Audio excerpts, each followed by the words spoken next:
And someone who lost his wallet. That was all he said.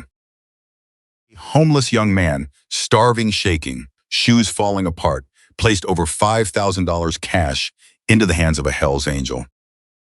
Every single dollar still there. The entire diner froze. And Marcus Callahan, a man who had made grown men flinch with a single look, stared at this kid who had nothing and gave back everything.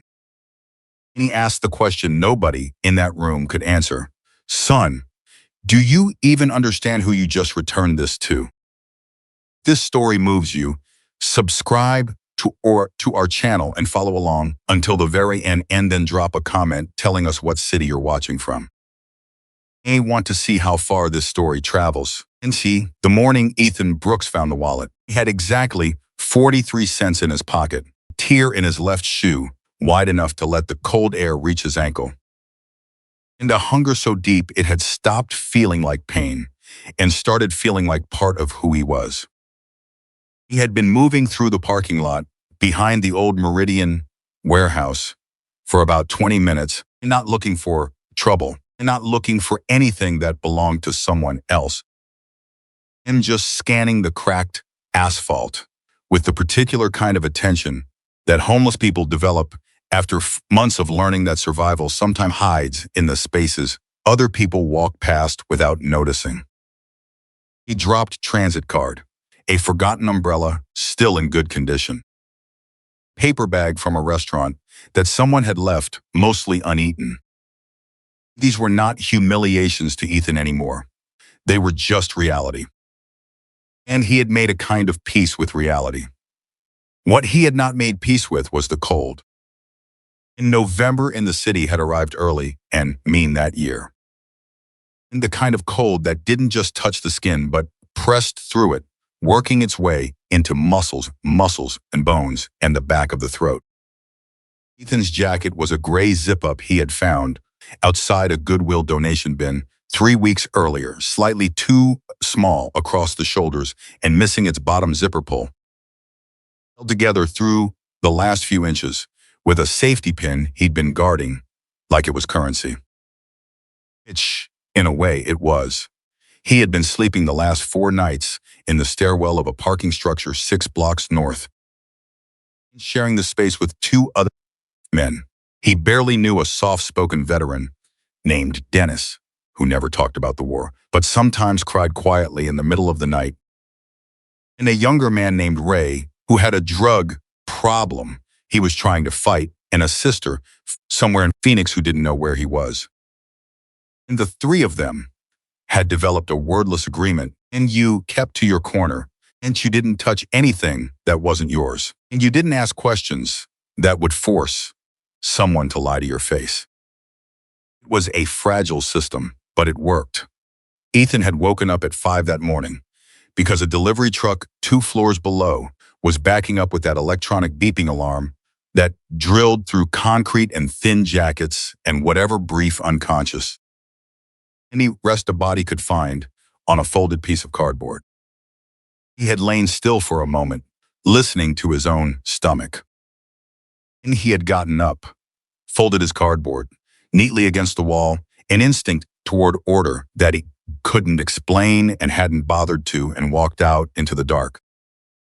And the Meridian parking lot was about 2 blocks east of where he usually moved. He avoided it for a while because there were often motorcycles parked back there. Big machines that belonged to people who paid attention to what was near their property. And that morning, and maybe because of the cold, maybe because he'd already covered every other patch of ground in a 4-block radius and found nothing useful, he turned that direction anyway. He almost missed it.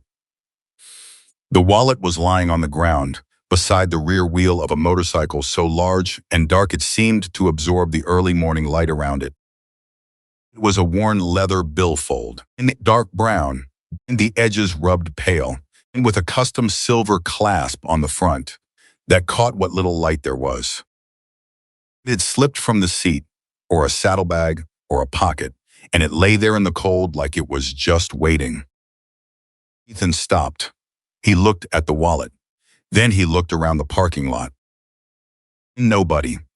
And three other motorcycles parked in a row, and two pickup trucks near the far end. A dumpster, a chain link fence, a strip of dead grass along the base of the warehouse wall.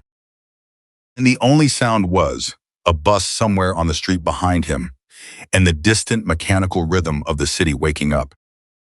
He crouched down and picked up the wallet. He almost didn't open it.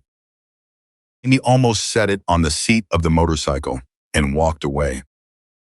He told himself later that what stopped him was practical. He needed to find some kind of identification inside, a name or address, something he could use to return it properly. So he opened it. The cash hit him first. And not because he counted it immediately, but because of the way it looked, a thick fold of bills, a mixture of hundreds and fifties, pressed together with a silver money clip embedded in the billfold's center pocket. And is more money than Ethan had held in his hands in years. And more money than he had seen in one place in longer than he could clearly remember. His hands did not shake. That surprised him later, when he thought about it. He expected his body to react before his mind could catch up. But he just stood there, very still, and looked at the money. Counted it. $5,340. And there were also 3 credit cards, 2 Visa, 1 MasterCard, all in the same name. A Nevada driver's license. A worn photograph of a woman and 2 teenage girls, the kind of photo that gets carried in a wallet for years until the edges go soft. A handwritten note folded small, the words too personal to read, and a membership card from an organization whose symbol Ethan recognized even before he processed the name printed above it. He had seen that symbol before. Everyone had. The winged death's head. And the words in an arc above it. Hell's Angels Motorcycle Club. Name on the driver's license was Marcus Callahan. Ethan stood in the cold parking lot and held $5,340 in his hands and thought about what that money could do. He thought about a motel room, a real bed, heat you could control with a dial on the wall, a shower with hot water that ran as long as you needed it to. And he thought about food, not just any food, but the particular foods he had been quietly craving for months. A real breakfast, eggs over easy, toast with butter, and coffee that wasn't from a shelter urn that had been sitting since 5 in the morning. He thought about a pair of shoes without a hole in them. And he thought about the particular dignity of walking down a street and not feeling like you needed to be invisible. He thought about all of it, and then he thought about the photograph. And 2 teenage girls and a woman. The photograph of somebody's family carried close enough to be in a wallet. And he thought about the handwritten note, which he had not read and didn't intend to. And he thought about a rule he had made for himself sometime in the first weeks after. He had lost everything, a rule that he had held on to not because he expected anyone to notice or reward him for it, but because he had understood in the particular clarity that comes from having nothing left to lose, that it was the only thing he could still be sure of. Only part of himself that circumstances could not take from him unless he handed it over willingly. He would not take something that did not belong to him. Not because he was afraid, not because someone was watching. These are the answer he wanted to give when someone asked him, in 10 years or 20 years or at the end of his life, what kind of person he had been. He put the money back. He closed the wallet. He stood there for a moment longer, just breathing, letting the weight of the decision settle. And he started walking toward the sound of voices. He found them 3.5 blocks away, in a diner called Eddie's that had been serving breakfast to the neighborhood since before Ethan was born. And the place was warm. He could feel the warmth from outside through the glass door, and for a second he almost stopped walking. And walking into Eddie's meant walking into a room full of people who would immediately see him, for what he was: the jacket, the shoes, any the particular look that comes from sleeping outdoors. And he had learned by now how such rooms changed when someone like him walked through the door. But he had a wallet that belonged to someone inside. Pushed the door open. The diner was maybe two-thirds full. In the morning crowd, counter seats taken by regulars with coffee and newspapers. In few booths along the window. And in the back half of the room, occupying 3 large tables pushed together, a group of men in leather vests that carried the same symbol Ethan had seen on the membership card. Some of them, maybe 13, big men, most of them, with the particular relaxed confidence of people who move through the world, knowing that most other people moved around them. They were eating, drinking coffee, talking, with the easy familiarity of a group that had known each other a long time. Some of them had already noticed Ethan come through the door. The conversation at the back tables didn't stop. Exactly, but it shifted. In that particular frequency of attention that happens in rooms where people are attuned to changes in their environment. So, Ethan walked to the counter first. And the woman working the register, a heavy-set woman in her 50s, named he saw from her name tag Linda, looked at him with the carefully neutral expression of someone who had been working a public-facing job long enough to have seen everything. "You need to write something to someone at the back tables," Ethan said. "Can you tell me which one is Marcus Callahan?" Linda's expression changed slightly. "You sure about that?" "Yes, ma'am." She looked at him for a moment, the way people look at someone they're trying to read. And then she nodded slowly toward the back, far table. The one at the head, dark hair, gray at the temples. Ethan thanked her and turned around. The walk to the back of that diner was one of the longest walks of his life, and it was maybe 40 feet. He could feel every set of eyes in the room finding him. Not hostile, exactly, just present. The way a group of people who have trained themselves to be aware of their surroundings become aware all at once. One by one, conversation at the back tables was suspending itself without anyone saying stop. And Marcus Callahan was exactly where Linda had indicated. He was somewhere in his late 50s, with wide shoulders and hands that looked like they had spent decades working on machinery. His hair was dark with gray at the temples and cut short. And he wore a leather vest over a long-sleeved thermal shirt. And he had the kind of face that had been weathered not just by sun and wind, but by the particular texture of a life that had not always been easy. He was looking at Ethan before Ethan reached the table. Not suspicious, just watching. Ethan stopped at the edge of the table. The entire room had gone quiet now, even the counter seats, even Linda behind her register. He held out the wallet. "I found this in the parking lot behind the Meridian warehouse," Ethan said. "I believe it belongs to you." Marcus Callahan did not move for a moment. Then he reached out and took the wallet. He opened it. He did not rush. He looked at the cash, the cards, the license. His hands were absolutely steady. Then he looked up at Ethan. "How much is in here?" Marcus said. His voice was low and threatening, just level, the kind of voice that didn't need to be loud. $5,340, Ethan said. Didn't count it more than once. So the number might be off by a few dollars, but I believe that's right. And the cards are all there. The photograph. Everything that was in it when I found it. And Marcus looked at him for a long time. Then he reached into the wallet and counted the cash himself.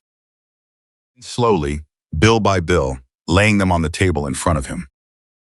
And the table was silent, everyone watching. When he finished counting, he looked up again. "How long ago did you find it?" "Maybe 40 minutes. "And you walked here?" "Yes, sir. You walked 40 minutes in the cold to return this." Ethan didn't answer that. It hadn't felt like a question. Marcus looked at the wallet. Then he looked at Ethan's jacket, his shoes, the backpack with the tape holding it together. And the way Ethan held himself straight, careful, not asking for anything. And sit down, Marcus said. Ethan didn't move. Sit down, Marcus said again. Not louder, just more definite. Ethan sat down. Marcus gestured to the man nearest him, who immediately flagged down the server. Give him whatever he wants. Then he turned back to Ethan and folded his hands on the table. I want you to tell me your name, and then I want you to tell me everything. My name is Ethan Brooks. How old are you, Ethan? I'm 24. Marcus nodded once, like that answered a question he hadn't asked out loud. And all right, tell me everything, Ethan told him. Not the way people sometimes tell their stories to strangers, compressing the pain, softening the edges, shaping the narrative towards something more palatable. Told it straight. He told it the way it actually was, because something about the way Marcus Callahan listened made lying seem both unnecessary and impossible. He had grown up in Clearfield, a mid-sized town about 80 miles north of the city. And his mother had worked as a medical billing specialist. His father had driven long-haul freight. Neither of them had gone to college, but they had believed in it with the particular intensity of people who understood from experience what its absence cost. NEPD isusti ibid o. When Ethan had been accepted engineering program at the State University on a partial scholarship, his grades had been the thing in high school that nothing else could touch, and the one place where the math and the physics and the intuitive sense of how systems worked together into something undeniable. They had been the ones who insisted he go even when the money didn't fully work. He'd made it through 2 years of engineering courses that he genuinely loved, that felt less like studying and more like learning the language of the physical world was written in. 2 years of partial scholarship and part-time work at a campus automotive center and careful management of money that never quite added up, no matter how carefully he managed it. His father had the accident, a jackknifed semi on a highway in Nebraska. His father had survived, and the injuries were serious enough to end his driving career and generate medical bills that arrived in the family like waves, and seeing one after another, each one larger than the last. Mother's income covered the basics at home. It didn't cover anything beyond that. The scholarship covered tuition. It didn't cover the gap that opened up when his father stopped working. Ethan left school at the beginning of his junior year. He had told himself it was temporary. He had believed that. He moved back home first. Pick up a work at a local garage, the same kind of intuition with engines that had made him good at engineering theory, made him genuinely valuable with actual machinery, and sent as much money home as he could while trying to, and save enough to return to schools the following year. But the medical bills didn't stop. And when a different kind of medical problem arrived, his mother, a diagnosis that used words Ethan had to look up and then wished he hadn't, the following year became the year after that, which became something he stopped naming. He had been in the city for 8 months when the walls came in all the way. And his mother had passed in March. His father, already diminished by injury and grief, in ways that went beyond the physical, had moved in with his sister in Kentucky. And the lease on the apartment Ethan had been renting with 2 roommates ran out, and none of them could cover the renewal. And the roommate's mate had people to go to. Ethan didn't. He had spent 1 week on a friend's couch feeling the exact particular weight of someone who knows they are using up their welcome. And then he had picked up his backpack and walked out and started learning how to survive. 8 months since then, he told all of it without looking for sympathy. He told it like a report. This happened, and then this happened, and then this. And Marcus listened to every word without interrupting. Ethan finished. The food had arrived, a breakfast plate with eggs and toast and sausage and a glass of orange juice that Ethan forced himself to eat slowly because he knew from experience what happened when a body that had been running on almost nothing was suddenly given a full plate. And for a long moment after Ethan was stopping, Marcus said nothing. And then you studied mechanical engineering, 2 years. In junior year left when I dropped out. And you've been working on engines at garages. Where I can find the work. Marcus nodded. He picked up his coffee. Set it down without drinking. You found a wallet with over $5,000 cash in it. And you had nothing. You walked 40 minutes in the cold to return every dollar. Sir, why? Ethan had been waiting for the question. He had thought about it during the 40-minute walk. He had thought about it while standing in the cold parking lot with the wallet open in his hands. Because it wasn't mine, he said. Marcus looked at him. A lot of people would have told themselves they needed it more. Ethan was quiet for a moment, but I knew who I was when I found it. I wanted to still know who I was when I put it down. The silence that followed that sentence lasted a long time. And Marcus reached into his vest pocket and pulled out a card. Simple card, a name, a phone number, nothing else. Slid it across the table to Ethan. Take this, he said. When you're ready to stop surviving and start building something, you call that number. Ethan looked at the card. He didn't pick it up immediately. I'm not looking for charity, he said. I know, Marcus said. And that's exactly why I'm giving you the number. Ethan picked up the card. He folded it once, and eating very carefully, and put it in the inside pocket of his jacket, against the lining, and he kept the things that mattered most. He finished his breakfast. When he stood to leave, Marcus said one more thing. He turned back. Most people never face a test like the one you faced this morning. And most of the ones who do face it fail it. Marcus held his gaze. And should know that. Ethan nodded once. He walked out of Eddie's diner into the cold morning air and did not allow himself to think about the card until he had walked half a block. And he stopped. He put his hand against his jacket where the card was. He could feel the stiffness of it through the fabric. He didn't know what would come next. He only knew that for the first time in a long time, something had shifted. He kept walking. And he could not have known what. He had no way of knowing, standing on that cold sidewalk with a business card over his heart, was that there was a man on the other side of the parking lot who had seen everything. It was Cole Ramirez.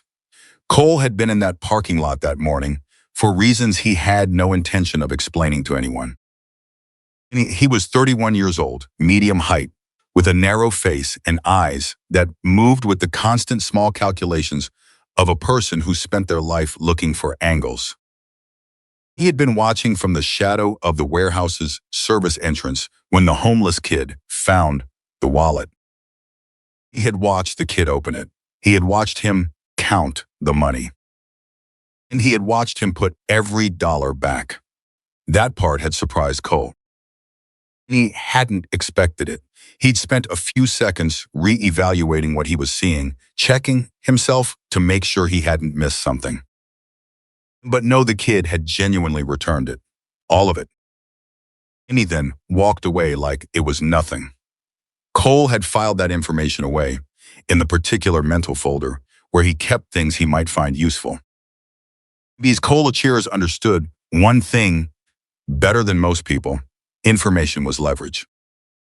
And what he had just witnessed, a homeless young man finding and returning a Hell's Angels wallet, was not just a nice story. It was an opportunity. He just had to figure out how. Stood in the shadow of the warehouse entrance, watching the kid disappear around the corner in the direction of the diner, and thought of Fee. He spent 4 days thinking. In those 4 days, Ethan moved through his usual routine, the shelter intake lines, in the parking structure stairwell, indico, careful management of the 43 cents, and whatever small amounts of cash he was able to pick up doing odd jobs at the loading dock of a warehouse 2 miles east. Kept the card Marcus had given him in the lining of his jacket. He did not call the number. He had told himself he would think about it. He was still thinking. On the fourth day, Cole made his move. Started with a conversation not with Ethan, but with 3 or 4 people who moved in the same general orbit of streets and shelters where Ethan spent his time. And Cole was good at these conversations. He had a quality that served him well in environments. He could talk to people in a way that sounded like he was on their side while he was sliding something false in between the true things. "You know that kid, Ethan?" Cole would say, casual. Like it had just come up. "The one who found that biker's wallet?" And people would nod because word had spread in the way word spreads in communities where everybody is paying close attention to everything because they have to be. "It was there," Cole would say. "I saw what happened." And then he would pause. The pause was important. It created the space into which suspicion could flow. I mean, he returned it, eventually, but I saw him count it first. And he really counted, like he was thinking about it. And then, I don't know. And then people can say they returned everything, but I was there. He saw him with the money in his hands for a while. He never said Ethan stole anything. He was too careful for that. He just planted the seed that said, maybe not everything was as simple as it looked. And within 2 days, and a version of what Cole had been saying had made its way through 4 or 5 different channels and growing slightly, with each transmission the way these things always do, until it had become, and someone saw him pocket some of the money first. Ethan didn't know any of this yet. And he found out on a Tuesday morning, when the man who managed overnight stays at the shelter on Creston Avenue, a decent man named Arthur, who had always been straightforward with him, pulled him aside before the morning lineup and said, quietly and without looking directly at him, that there were some concerns that had been raised. "And kind of concerns?" Ethan asked. Arthur looked uncomfortable. "About the wallet. Someone is saying you didn't return everything." Ethan went very still. "Who is saying that? I don't know who it started with." "It's going around." "It's not true," Ethan said. "You returned every dollar, every card, everything." "Believe you," Arthur said, and Ethan thought he probably did. But I can't have disputes like this in the building. If there's a question about you right now, I have to ask you to make other arrangements until it gets sorted out." Ethan looked at Arthur for a moment. He understood. Didn't blame him. Arthur had a building to run and people inside it had depended on that building functioning without conflict. "All right," Ethan said. He picked up his backpack and walked out. And he found Cole later that afternoon. He hadn't gone looking for him, specifically, but in a neighborhood this size, paths converged. He was walking past the loading dock of a grocery distribution center when he heard Cole's voice from the other side of a parked van talking to someone. Ethan stopped. He stood very still and listened. Cole was telling the story again. The same story. The planted pause, the careful insinuation. Ethan stood behind the van, with his jaw clenched and his hands at his sides, and listened to a version of the worst morning of his recent life get twisted into something that suggested he was a liar. He came around the side of the van. Cole saw him. His expression didn't change much, a slight flicker, quickly controlled. And the man he'd been talking to looked between them and found something else to do immediately. And they stood facing each other. "Why?" Ethan said. Cole tilted his head. "You don't know what you're talking about." "Yes, you do." Pause. Cole's eyes made the quick, calculating movement that was natural to them. "He told people what I saw. You weren't there. I was in the parking lot. And you saw me return every dollar." Cole spread his hands. "He saw you with a wallet. I saw you with a lot of cash. Saw you counting it. What happened after that?" He shrugged. "I can't be sure." Ethan looked at him. He wanted to say 10 things. He said none of them. "What do you want?" he said instead. That was the question Cole had been waiting for. Ethan could see it in the way he straightened slightly.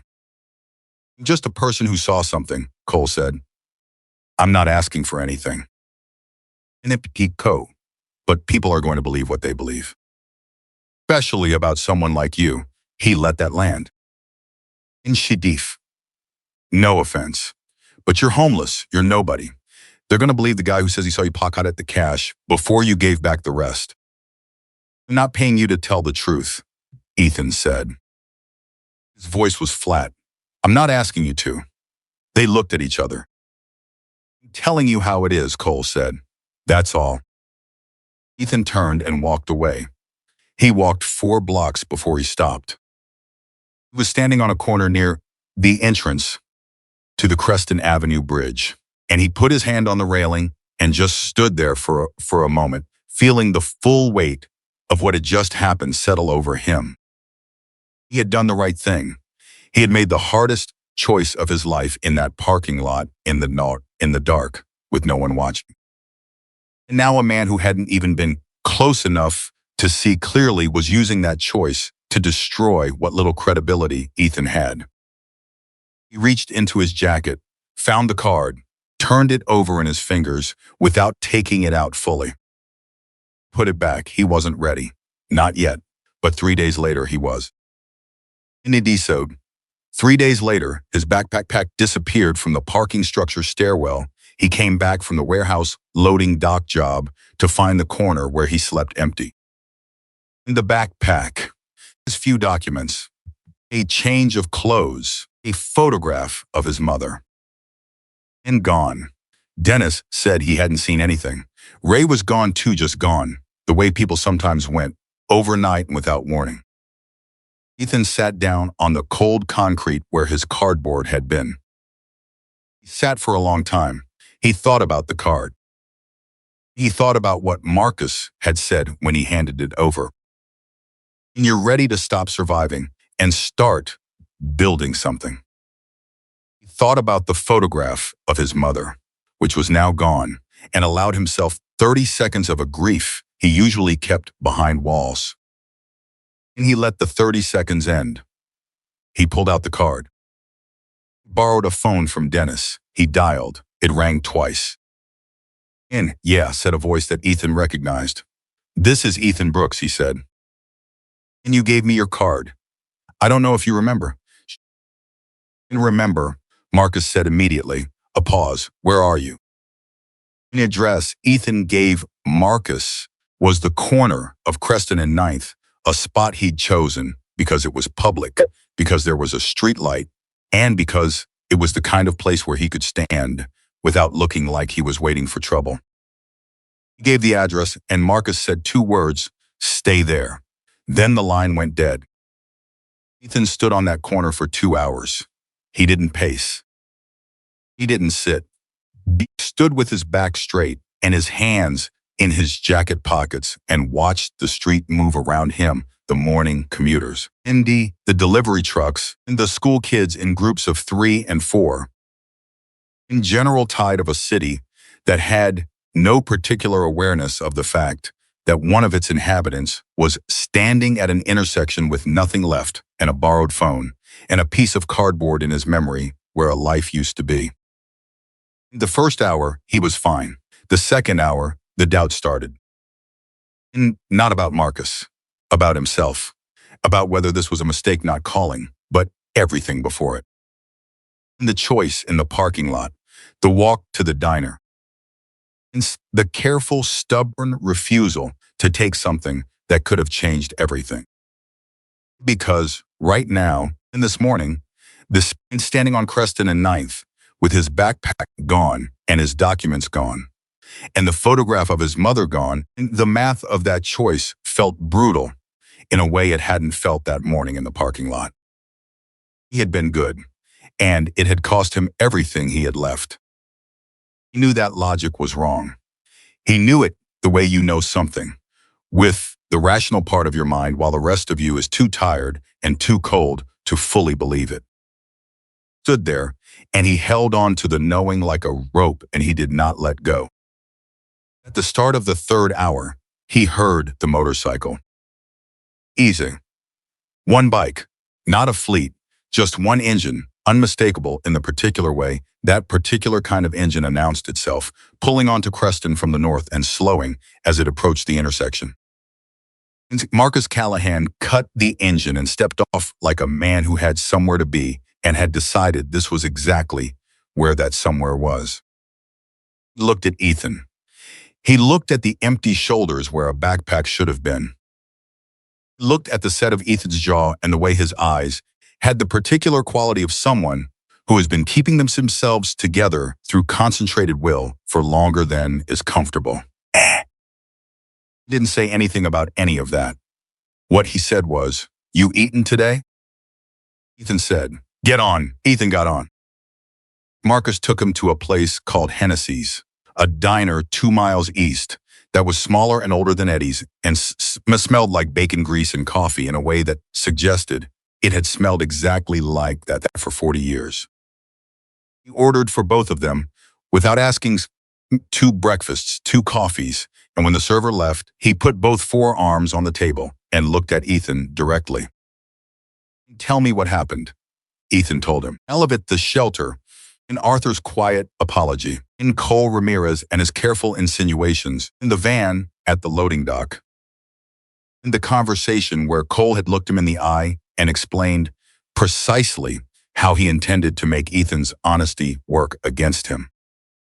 He told it without dramatics and without asking for anything at the end of it, because he still wasn't entirely sure what he was doing here or what he thought Marcus Callahan could actually do about any of it. Marcus listened the same way he had listened in Eddie's. Completely. Without offering sympathy at the points where sympathy would have been natural, which somehow made him easier to talk to than someone who would have. When Ethan finished, Marcus was quiet for a moment. And he said, "This man Cole, he saw you in the parking lot." He says he did. "He was far enough back that I didn't see him." "Yes." "And he watched you return the wallet. He watched me find it and open it." What he's claiming is that he couldn't see clearly whether I kept some or not. Marcus picked up his coffee. Why? What does he get out of this? Ethan had been thinking about that for 3 days. "Control," he said, "not money. He didn't ask me for money. He just wanted me to know that he could make me look like a thief if he decided to. And that there was nothing I could do about it because nobody was going to take my word over his." Marcus set the coffee down. "He wanted you afraid." "Did it work?" Ethan met his eyes. "I'm here, aren't I?" And as something moved across Marcus's face, not a smile, exactly. And something smaller and more specific than that. "Yeah," Marcus said. "And you are." The food arrived, and Marcus waited until Ethan had taken several bites before he spoke again. "And you said your documents are gone. My ID, my birth certificate. I had copies stored at the shelter, on Creston. But if they pull my file over the complaint, you know someone who handles document replacement." Marcus said it, the way someone says something that is not a big deal, precisely because they have the resources to make it not a big deal. Anything that's manageable. The other thing, he paused, the other thing takes a conversation. Ethan looked up from his plate. "I want to bring someone else in on this," Marcus said. "Her name is Diane. She runs community liaison work for our chapter. And she's been dealing with situations like Cole Ramirez for 20 years. And she knows how these things move through a neighborhood, and she knows how to stop them. And I don't want a war started on my behalf," Ethan said immediately. Marcus shook his head. That's not how Diane works. Not how we work. Not for something like this. He was quiet for a moment. And what you did, returning that wallet that matters. Just to me, to what we stand for. And I'm not going to sit here and watch some sidewalk con artist use your honesty as a weapon against you. Ethan looked at the table. You asked me why, he said. In the diner. Why I returned it, I remember. You should know I've been asking myself the same question for 3 days. His voice was steady. Not second-guessing the choice, just asking myself whether I was naive. And whether I was wrong to think that doing the right thing would lead to something other than exactly this. And Marcus was quiet for a moment. Then he said, you know the difference between naive and faithful? Ethan looked up. Naive is believing the world always rewards good choices. Faithful is making the good choice anyway, knowing it might not. Marcus held his gaze. And which one were you in that parking lot? Ethan didn't answer right away. He thought about it. Faithful, he said, finally. You think? I hope. Then you weren't wrong, Marcus said. And you were just early. Diane Mercer arrived at Hennessy's 45 minutes later. And she was a compact woman in her early 50s, with close-cropped silver hair and the kind of postures that suggested she had spent decades in rooms where posture mattered. And she wore a canvas work jacket and boots, and she sat down across from Ethan, without ceremony, and looked at him the way people look at someone they are actively and seriously trying to understand. And Marcus told me the basics on the phone, she said. I want to hear it from you. Ethan told it a third time. And Diane listened. She asked 2 questions in the middle, not interrupting, just brief and precise. The questions of someone who was building a map in their head and needed 2 specific coordinates confirmed. When he finished, she sat back and folded her hands. Nicole Ramirez, she said. I know that name. Both Ethan and Marcus looked at her. Not personally, but the pattern. She leaned forward slightly. This is not the first time something like this has happened in this neighborhood. There have been 3 other incidents in the past 18 months, 2 I know of directly. One I heard about secondhand, where someone with a known reputation in street communities gets targeted with a reputation smear at a moment of vulnerability. And the details are always slightly different, but the shape is the same. She paused. You said he didn't ask you for money. He didn't. And he wanted compliance. He wanted you to be scared of him and indebted to him without money ever changing hands. In that way, there's no direct exchange, nothing traceable, just a young man who's in some sense that someone other can damage him whenever he chooses to. She looked at Ethan steadily. He thought you'd accept that arrangement because you had no resources and no connections and no way to fight back. He was right about the first 2, Ethan said. Yes, Diane said. Miscalculated the third. What happened next moved faster than Ethan expected. Diane was not someone who believed in delay when forward motion was available. Within 24 hours of their meeting at Hennessy's, she had begun making contacts, not the dramatic kind of contacts that announce themselves, the quiet, but persistent kind. And she talked to Arthur at the Creston Avenue shelter, not to pressure him, but to establish facts. She talked to 2 women who ran a community food pantry on the east side who had their own history with Cole Ramirez's operating methods.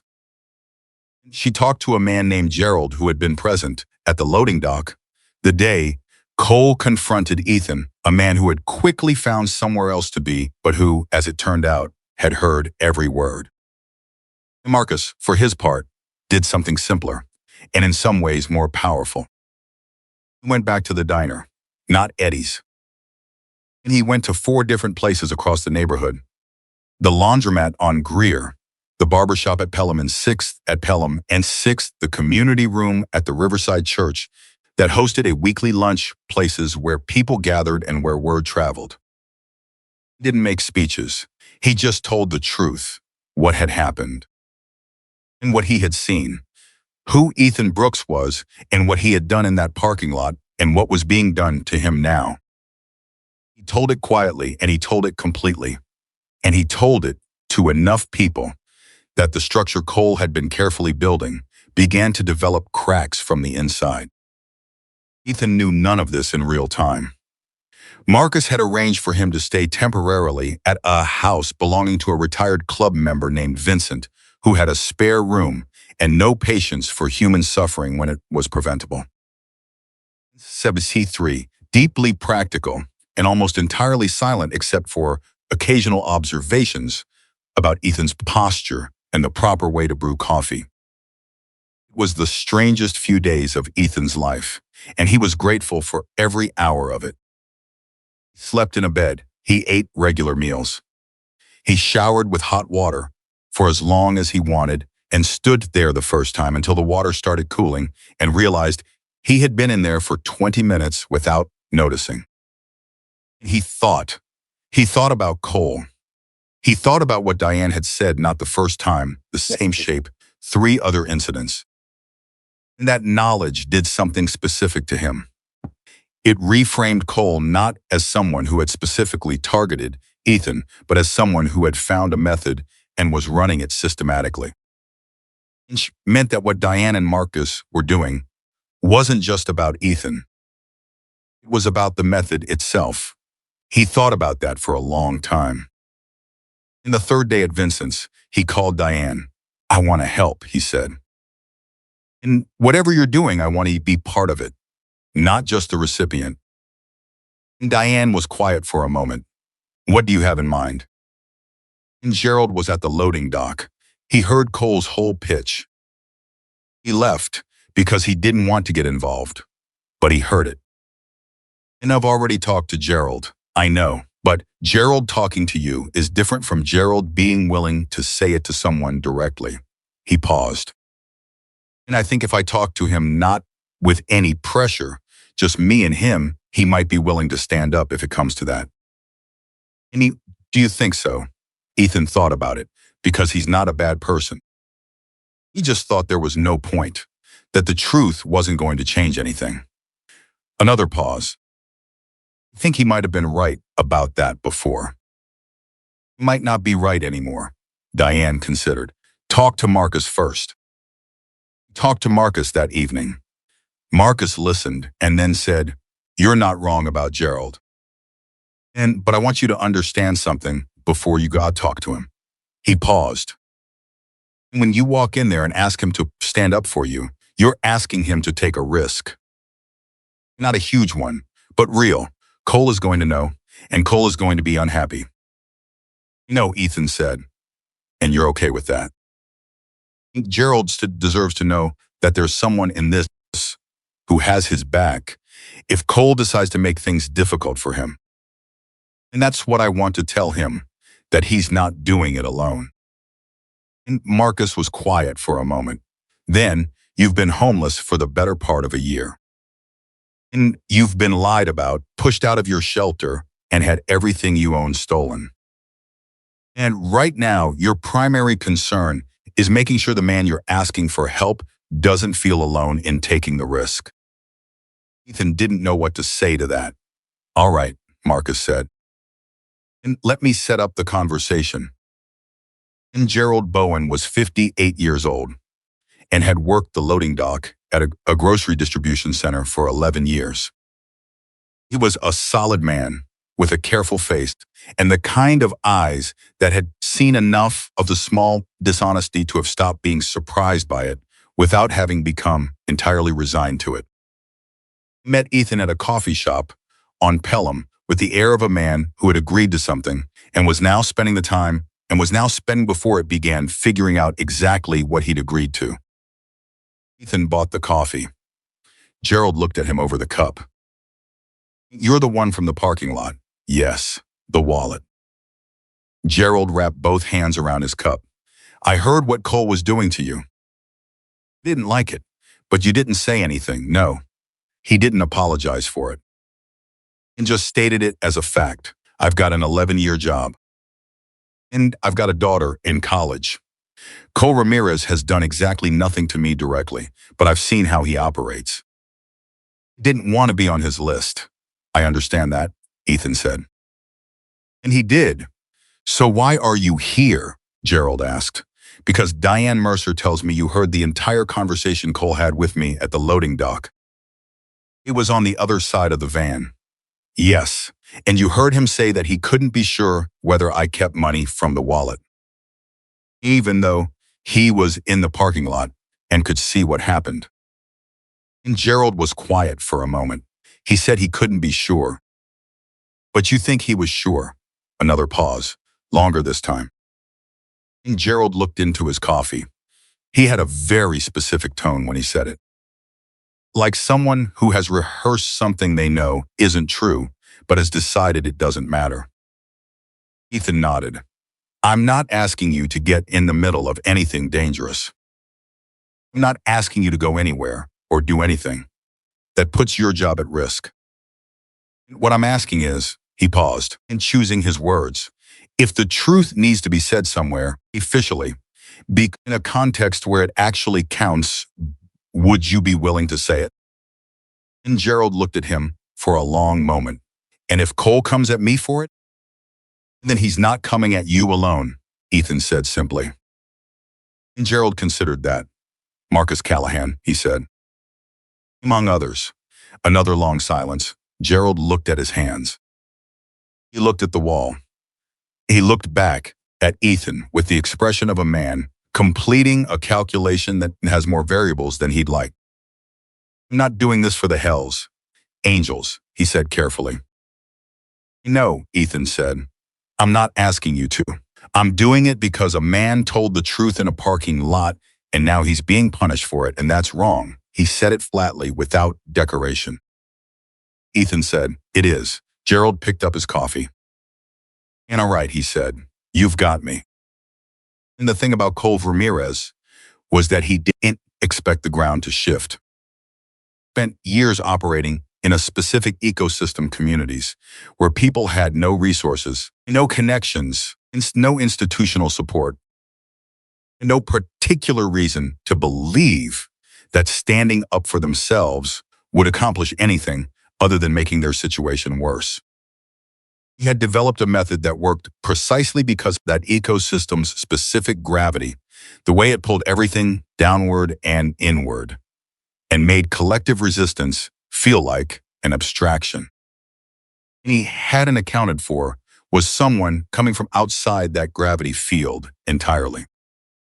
And Diane moved methodically. She documented. She talked to people who had been through similar situations in the past 18 months and recorded what she heard. She did not threaten Cole. She did not approach him. And she simply assembled, with quiet thoroughness, a picture of what he had been doing and to whom, and she made sure that picture existed in multiple places and was known to multiple people.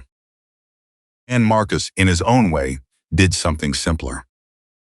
He made Ethan visible, not in a loud way, not in a way that announced itself. And just visible. He brought Ethan to 3 different community spaces over the course of a week. And not to tell his story, just to be there, to be a person with a face and a name who existed in the same neighborhood where the lie about him was circulating. He introduced him to people. He stood beside him. The way someone stands beside someone they have chosen to stand beside, and that posture communicated something without words that no amount of talking could have replicated. And people updated their picture. The version of Ethan that Cole had been seeding a homeless nobody whose word nothing started competing with another version. A young man that Marcus Callahan vouched for. A young man who had, by all accounts, that kept coming back from multiple directions, returned $5,000 without being asked. A young man who, when the person who was lying about him found him at a loading dock and explained that nobody would believe him anyway, had simply walked away without doing anything dramatic or violent or even particularly loud. Any that portrait the quiet, the restraint, the dignity turned out to be more powerful than Cole had anticipated. 80, the whisper campaign began to develop a countercurrent. Ethan felt its shift on a Wednesday afternoon. He was walking through the neighborhood near the food pantry. On the east side, he'd been volunteering there for 3 days, partly because it gave him something useful to do, and partly because Diane had suggested it in her mild, indirect way that somehow always turned out to be correct when a woman he didn't know stopped him on the street. She was in her 60s, with gray braids and reading glasses on a chain around her neck and the bearing of a person who said what she meant without particular concern for how it landed. "And you're Ethan," she said. "Yes, ma'am." She looked at him for a moment. "And my nephew told me what happened to you, the wallet, and then the other thing." She paused. "I want you to know that I know Dolores at the Creston shelter. And Dolores knows Arthur, and Arthur didn't want to ask you to leave." He felt terrible about it. Ethan didn't say anything. "I'm telling you so you know," she said, "that the people who are supposed to be looking out for you in this neighborhood are not your enemies." Just needed the truth to catch up.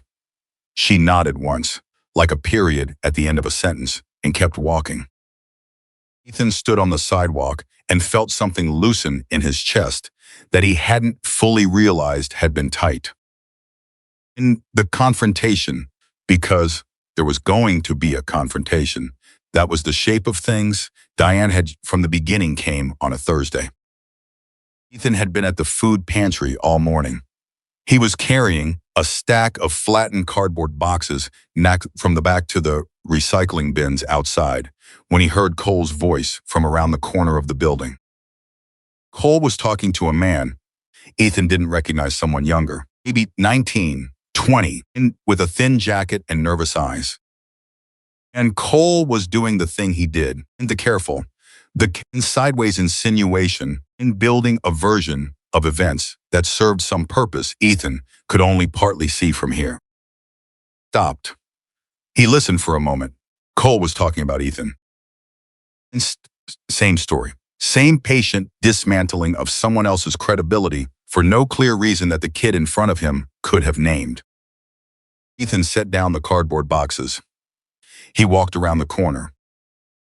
Cole saw him immediately. His expression did the flicker thing, quickly controlled, back to neutral. And did the young kid with the nervous eyes looked between them and started to back up. "You can go," Ethan said to the kid, not unkindly. And just factually. The kid went. Ethan and Cole stood facing each other for the second time. "This is getting old," Cole said. "Yes," Ethan agreed. "It is."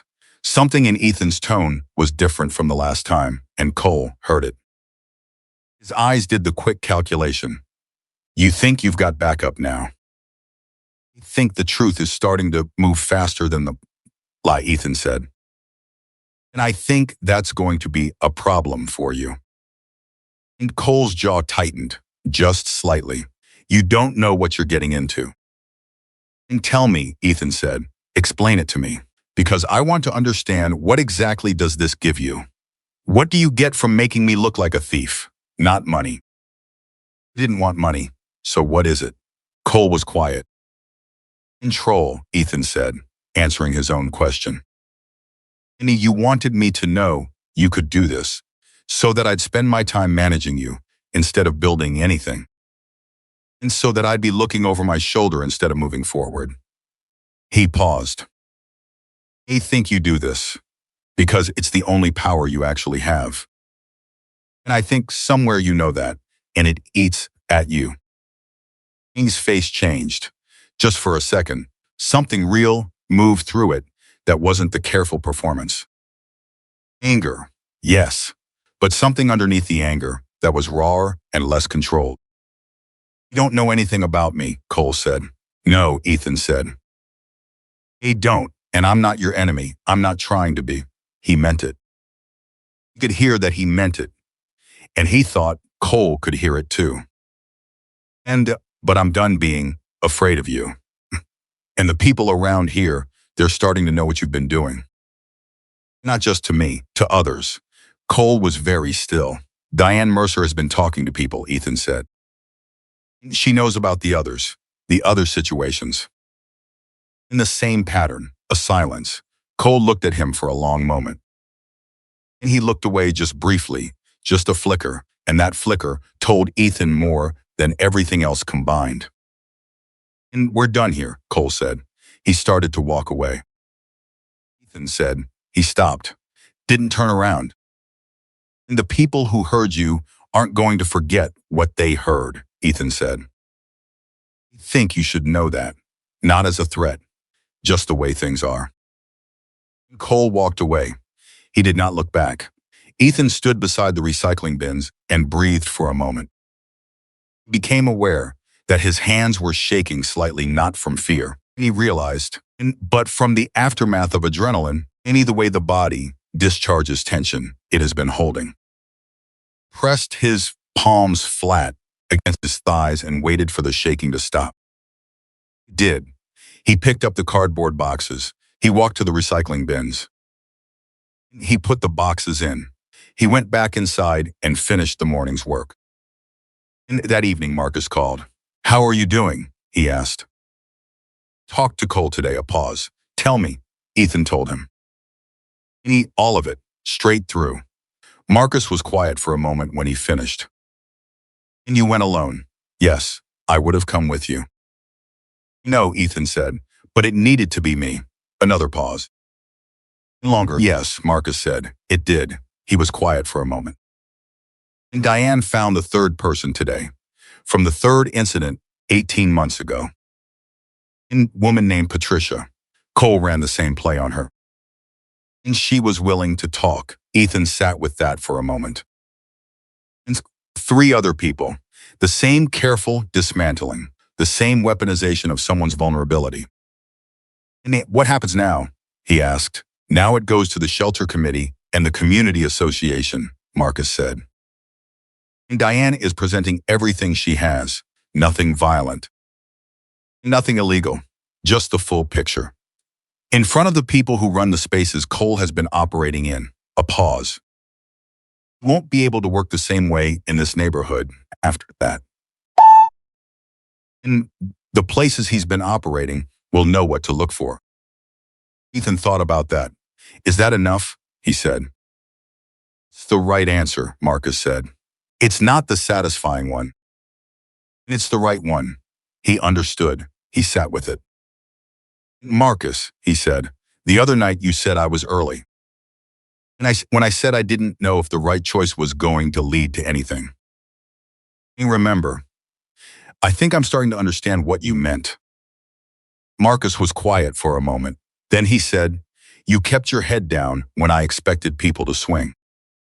And you talked to Gerald like a human being instead of a transaction. And you went to Cole alone and told him the truth without a threat in it." He paused. "And that's not nothing, Ethan. That's not nothing at all." Ethan looked at the wall of Vincent's spare room. The old man had gone to bed an hour ago. And the house was quiet.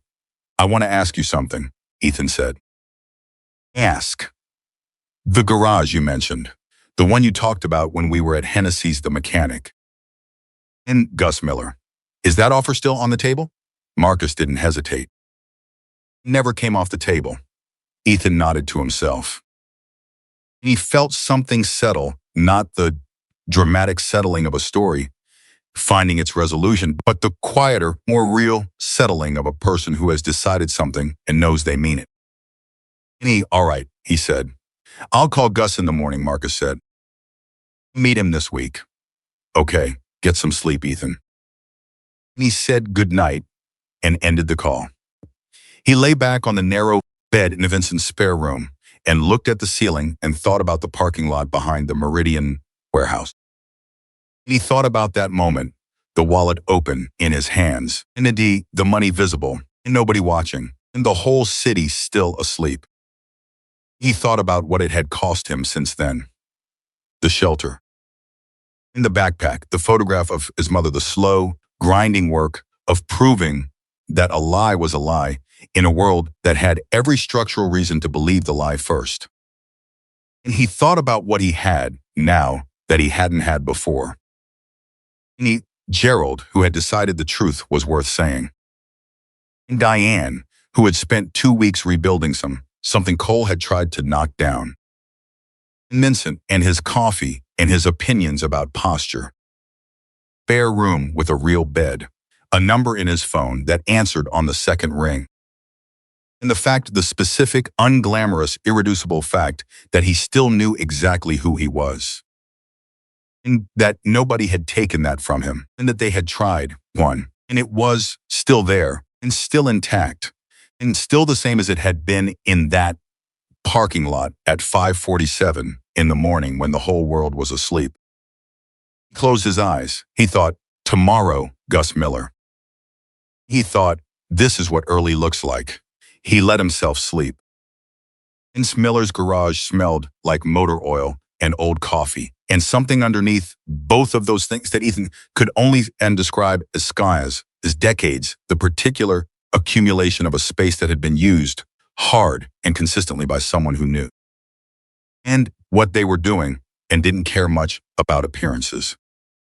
And Gus himself was 67, built like a man who had spent 40 years moving heavy things and hadn't stopped, and with hands that were permanently stained at the knuckles, and a way of looking at an engine that reminded Ethan of the way certain professors had looked at mathematical problems, not like a task to complete, but like a conversation to have. He had been a Hells Angels mechanic for 30 years before his knees made the long rides impractical, and he had run this garage independently for the decades since, employing a rotating cast of 2 or 3 people at a time and maintaining the kind of reputation that Miss Slotik wait for an appointment and a clientele that came from 3 counties over. Marcus brought Ethan on a Wednesday morning and introduced them with the economy of a man who trusted both parties to figure out what they needed to figure out. He said, Gus, this is Ethan Brooks. Engineering background, good with machines, needs a chance. Ethan, this is Gus Miller. He doesn't give chances twice. Then Marcus stepped back and folded his arms and let it happen. When Gus looked at Ethan for a moment. Then he said, you know the difference between a fuel injector and a carburetor? Sir, you know it because you studied it or because you've worked on both? Both. Gus made a sound that was not quite a grunt and not quite a word. He turned and walked toward the back of the garage and said over his shoulder, come here. What followed was not an interview. It was closer to a test, except that Gus didn't frame it as a test. He just started asking Ethan questions about the engine he was currently working on. A 1,887 Harley-Davidson Sportster with an electrical fault that had been defeating him for 2 days. And then he listened to the answers with his full attention and without condescension. And when Ethan said something that was wrong, he said no immediately and waited. And when Ethan corrected himself, Gus moved on without comment. 20 minutes in, Ethan pointed to a connector on the wiring harness near the ignition module and said, that looks like it's been reseated improperly. And the contact might be intermittent. It'll check out fine when you test it cold, but it's going to arc under heat. Gus looked at the connector. He looked at it for a long time. He picked up a test probe and checked it. And then he put the probe down and was quiet for a moment. I've had 3 people look at this bike, he said. And none of them found that. It's easy to miss if you're testing at ambient, Ethan said. And Gus looked at him. Then he looked at Marcus. Then he looked back at the engine. And Monday morning, he said, 7 o'clock. Don't be late. And Marcus said nothing. But when Ethan glanced at him, there was the thing on his face that wasn't quite a smile, the same specific expression from the diner. Something quieter than satisfaction and more permanent. The first week at Gus's garage was the hardest week Ethan had spent in years, and also the best. Hard because Gus operated on the assumption that competence was the minimum and that anything above competence needed to be demonstrated, not stated. He did not explain things twice. He did not soften corrections. He ran the garage at a pace that assumed everyone inside it was operating at full capacity and would catch up if they weren't. Ethan caught up. He caught up by arriving at 6:30 instead of 7, by staying 45 minutes past closing to finish work that wasn't finished, asking precise questions at precise moments, and not asking anything when the answer was available if he thought hard enough. In the end of the first week, Gus had said at 7 words to him that were not instructions or corrections. You've got a good pair of hands. Ethan carried those 7 words like they were something valuable. Because from Gus Miller, they were. Marcus called on Friday evening. How's it going? Gus told me I have good hands. Pause. That's basically a standing ovation from Gus. That's what I figured. You need anything? Ethan thought about it. I'm okay, he said.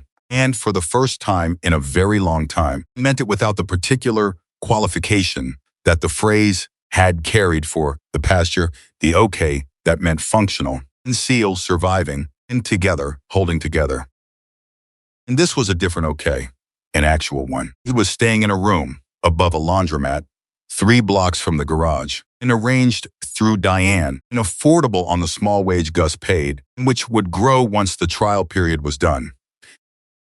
And he had a bed, a hot plate, a window that looked out onto a street that had nothing special about it and everything right. He had replaced his documents through the contact Marcus had mentioned. He had a library card that he'd used twice in the first week to look up engineering texts that Gus's work reminded him he needed to relearn. He was rebuilding, not quickly, not dramatically, just steadily. The way actual rebuilding works. And what Ethan didn't know, what he was, in the middle of finding out, without fully realizing it, was that Marcus had been doing something for the past 3 weeks that went beyond making calls and introducing people. He had been talking, not to important people, not to anyone with institutional power, just to people. The same way he'd talked in the barbershop and the laundromat and the church community room, except now the story had more of a shape. Ethan's name kept appearing in conversations Marcus was having across the chapter, not as a cause to champion, but as an example. A real one, the kind that doesn't come along often. And in the chapter, things moved by their own logic. And Victor Hale was the first to ask directly.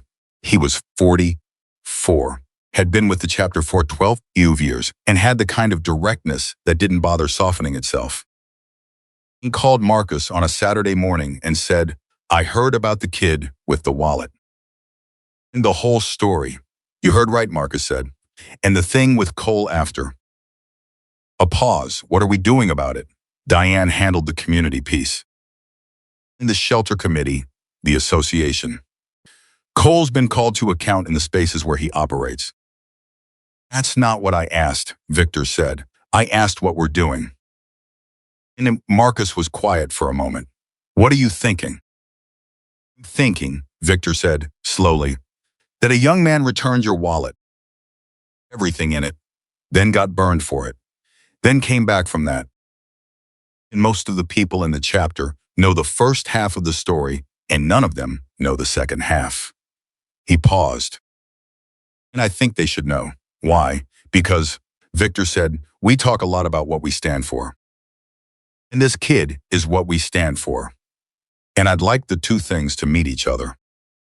And Marcus thought about it. Let me talk to him first. He talked to Ethan that Sunday. They were at Hennessy's again, it had become, without either of them naming it, their place for important conversations. And Marcus laid it out without decoration. There was a chapter gathering in 3 weeks. Not a formal event, just a large meeting at the clubhouse. There would be 120 or so people there, members and families, and the extended community that moved with the chapter. Marcus wanted to tell Ethan's story, all of it, the parking lot and the wallet, and Cole and Gerald and Gus. In front of 120 people, Ethan said. Inver take. Ethan looked at his coffee. Why? Because Victor's right. Because it matters. Not for you, you don't need it. But for the story itself, he paused. There are people in that room who've forgotten what it looks like when someone chooses right over easy. People who need a reminder that it exists. He held Ethan's gaze. I'm not asking you to perform anything. I'm not asking you to make a speech.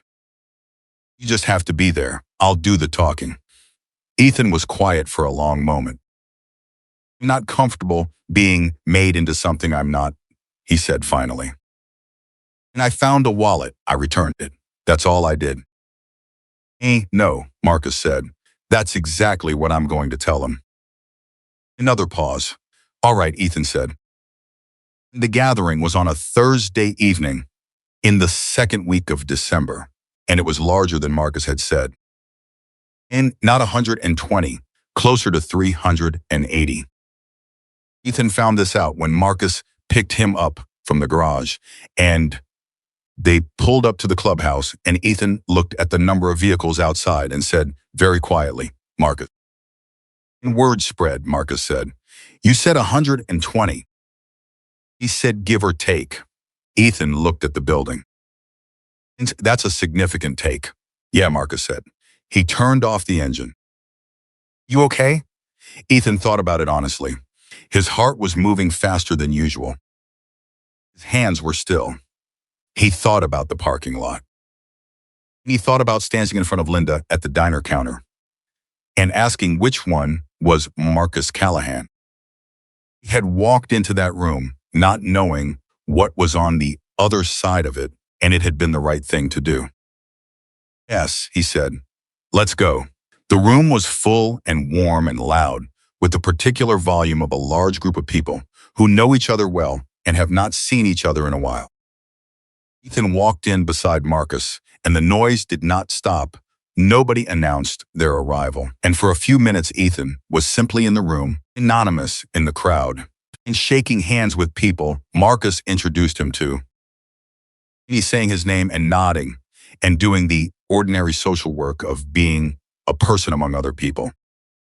And then Marcus stood up. The room took about 30 seconds to notice and settle, and then it was very quiet. Marcus did not use notes. He stood at the front of the room, the way he stood everywhere, without performance, without positioning, just present and direct, and he told the story. He told it from the parking lot. He told every dollar amount, every specific detail, every beat of the morning that Ethan had walked into Eddie's diner with a wallet that wasn't his and placed it in Marcus's hands. He told Cole's story fully and without softening it. He told Gerald and Diane and Vincent and the spare room in Gus's garage and the wiring harness connector on the 1987 Sportster that 3 other mechanics had missed. He told it simply, without sentimentality, without amplification. And the room was so quiet that Ethan could hear the ventilation system in the ceiling. And then Marcus said, this young man had nothing. And he still chose to do the right thing. And when someone tried to use that against him, he didn't fold. He didn't get angry. He didn't ask for revenge. He just kept being who he was. He paused. Meaning, that's harder than it sounds. Most people can hold on to who they are when the circumstances are easy. He did it when everything was working against him. Another pause. I want him to know that we see that, all of us. He looked at Ethan directly. And the room, 380 people came to their feet. Not in the theatrical, orchestrated way of a scripted moment. In the particular uneven way of a genuine one, where people stand because standing is the only response the body finds available. And where some people are on their feet before they've decided to stand, and the sound builds from one corner and spreads until the whole room is in it. Ethan stood at the back of the room, and the sound washed over him, and he held himself together with everything he had. He had spent a year being invisible, not just to strangers. In himself, the particular invisibility of a person who has stopped expecting to matter to anyone and has started organizing their life around that expectation. And this was the opposite of invisible. He didn't know what to do out with that. He just stood in it and let it be real. Marcus was watching him from the front of the room. He gave a single small nod. Ethan nodded back. After the formal part of the evening, a line from Marcus had not orchestrated and could not have stopped if he'd wanted to. People came to talk to Ethan, not in a frantic celebrity way, in the quieter way of people who have something specific they want to say and are patient about saying it. A man named Ray Cortez, E.T., who had been with the chapter for 22 years, and shook Ethan's hand and said, "My son is 23. I'm going to tell him this story." A woman named Sandra, whose husband had been a club member for 15 years, said, "My husband talks about character all the time. I always tell him it's easy to talk about. You didn't just talk about it." Younger man, maybe 26, he's 27, who Ethan later found out had only been with the chapter for 8 months, and stood in front of him for a moment and then said, "He grew up in the system. In foster care. I know what it feels like to have nothing and be expected to prove yourself anyway." He paused. "He just wanted to tell you that." Ethan shook his hand. "Thank you for telling me. Does it feel worth it?" the young man asked. "In the choice in the parking lot. Does it feel worth it now?" Ethan thought about it. "It felt worth it in the parking lot," he said. "And before any of this happened. That's the part I keep coming back to." And the young man looked at him for a moment. Then he nodded. He nodded once and walked back into the crowd. And Marcus found Ethan 40 minutes later, in a quieter corner near the back, sitting with a cup of coffee, and the particular expression of someone who has been processing a large amount of experience and has run temporarily out of room. He sat down across from him. "How are you doing?" he said. "I don't know," Ethan said honestly. He stopped. "You don't have the right word for it. You don't need one." Ethan looked at the room. People were talking, drinking coffee. The noise had come back up to its normal level. And 380 people who had stood up for him. "I keep thinking about Cole," he said. Marcus looked at him. I'm not angry. I just keep thinking about what Diane said. It wasn't just me, that there were others." He paused. "Tricia and the 2 others she knows about. They didn't get this." He gestured at the room, the people, the evening. They went through the same thing, and they were just alone. Marcus was quiet. "Is there something that can be done for them?" Ethan said. "Not by me specifically. I don't know them. But is there something Diane is doing, or the community associations?"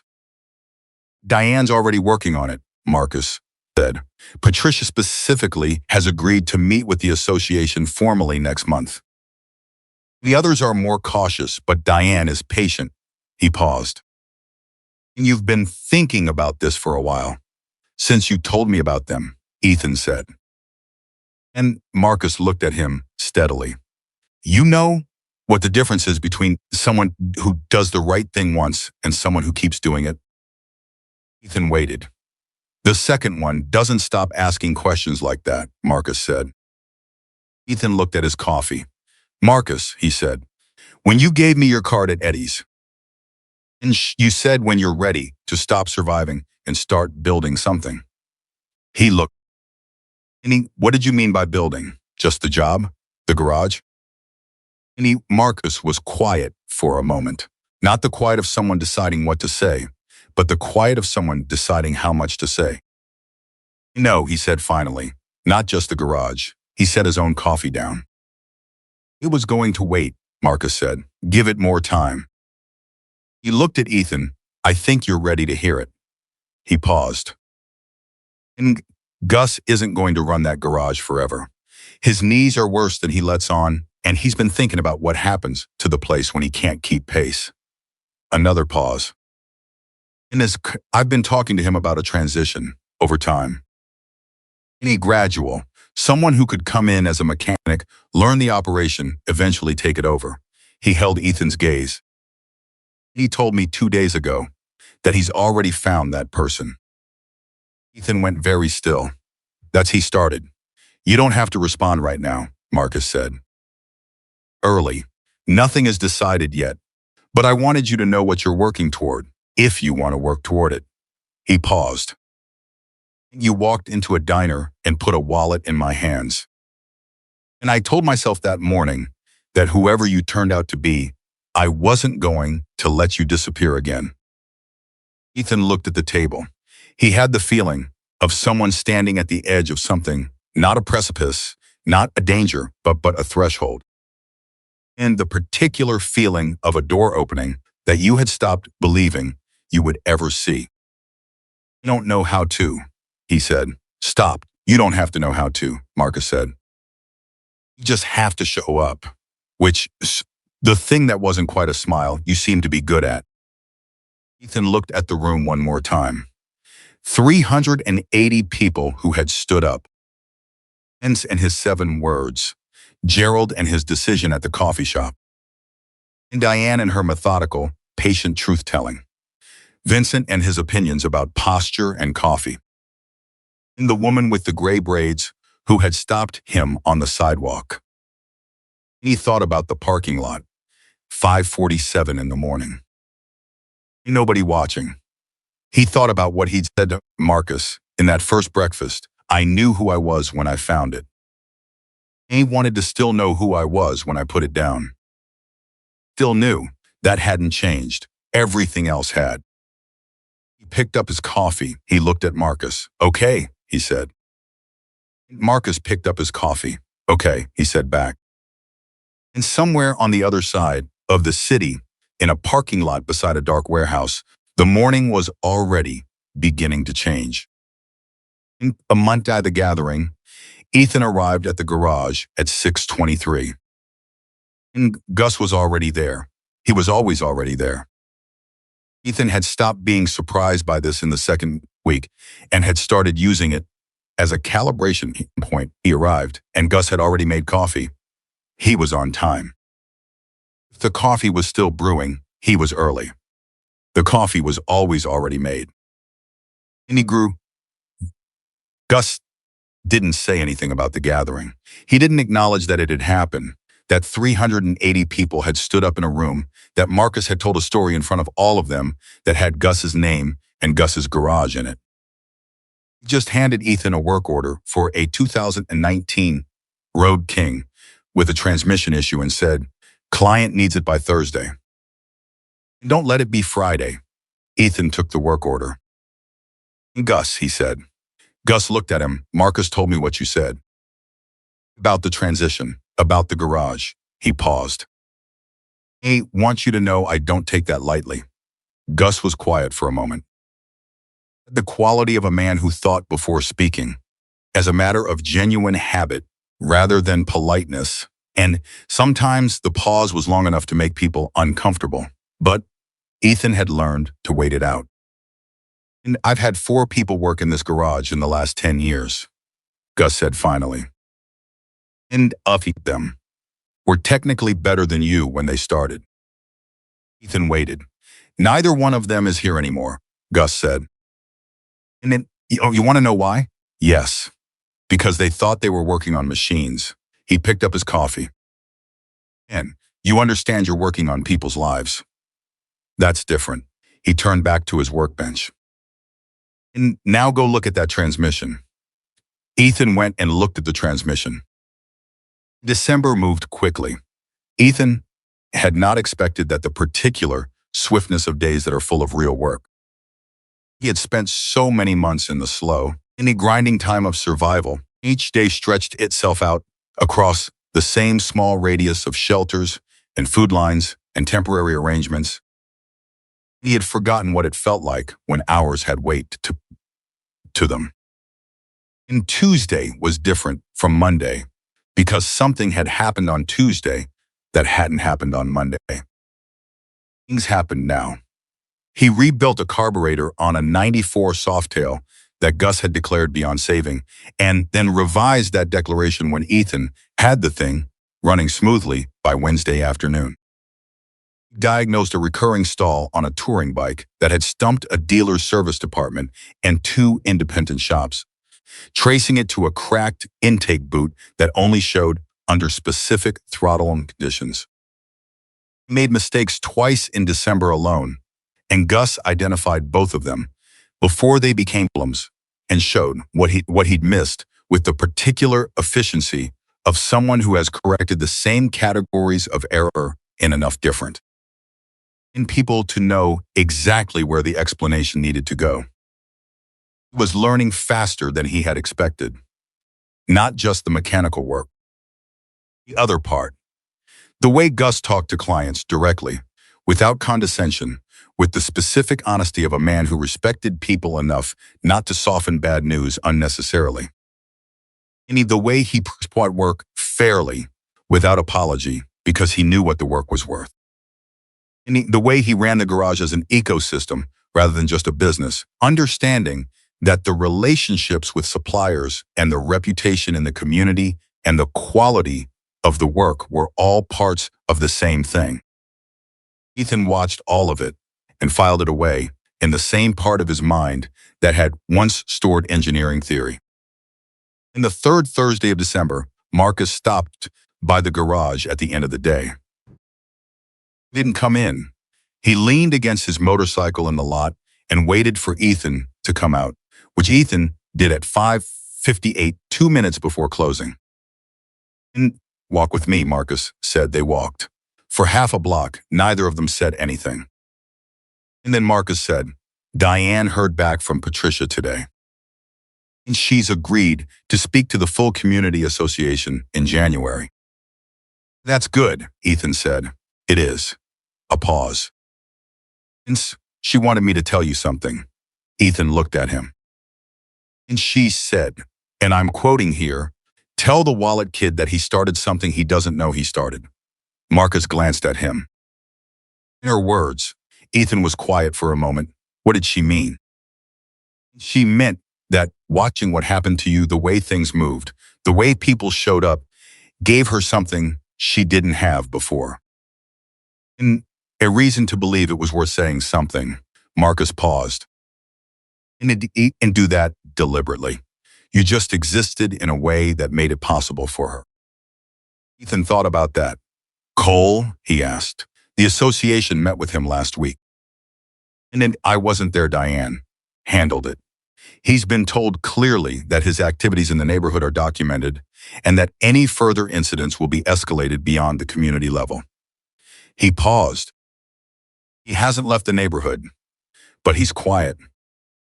"Quiet is different from gone," Ethan said. "Yes," Marcus agreed. "Quiet is what we have, and quiet is real." He looked at Ethan. "You're not going to get a perfect ending, Ethan. Going to get the truth, which is that a man who operated the way Cole did doesn't transform overnight. The ecosystem he was operating in has changed around him. And that matters." Ethan nodded. He had made his peace with that, mostly. And the part of him that wanted a cleaner resolution had been in conversation with the part of him that understood reality. And the realistic part was, in gradually, winning. "In something else," Marcus said. He stopped walking. Ethan stopped too. Marcus reached into his jacket and pulled out an envelope. In white, slightly thick, he held it out. Ethan looked at it. "It is this. Open it." Ethan opened it. Inside was a folded letter on chapter letterhead, and behind the letter, a check. He looked at the amount and then looked at Marcus. "No," he said immediately. "Ethan, no, I haven't earned that." "Not even close to that. It's not a salary," Marcus said. "It's not charity either. It's a loan." He held Ethan's gaze. "For tuition. To go back and finish your engineering degree. Interest. Repayable whenever, over however long it takes. And signed by me and by the chapter treasurer. He paused. It is a legal document. You would owe us the money. And this is not a gift. Ethan looked at the check again. His throat was doing something he didn't have full control over. Why? He said. Because Gus is going to need someone who can run this place in 5 years, Marcus said. And that someone needs an engineering degree. And because you were supposed to finish yours 3 years ago, and life intervened in ways that were not your fault. He paused. And because the chapter voted on it unanimously. After the gathering, Ethan stood on the sidewalk with an envelope in his hands.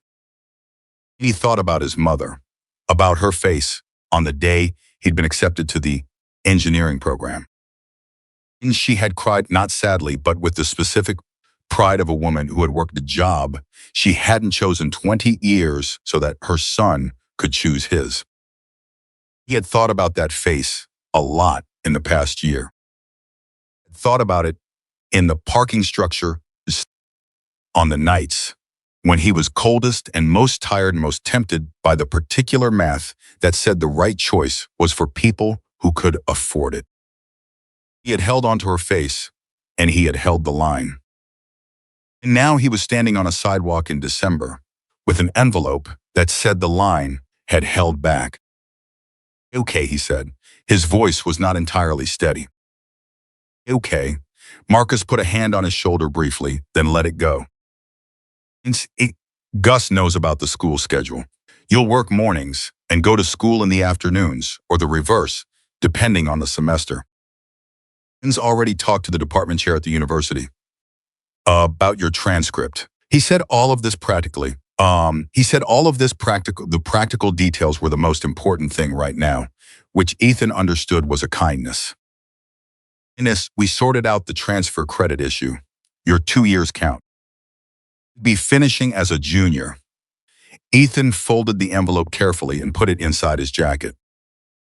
Against the lining, where he kept the things that mattered. And Marcus, he said. Don't thank me, Marcus said. I mean it. I wasn't going to thank you, Ethan said. I was going to ask you something. Marcus raised an eyebrow. The woman in the photograph, Ethan said. In your wallet. The 2 girls. A pause.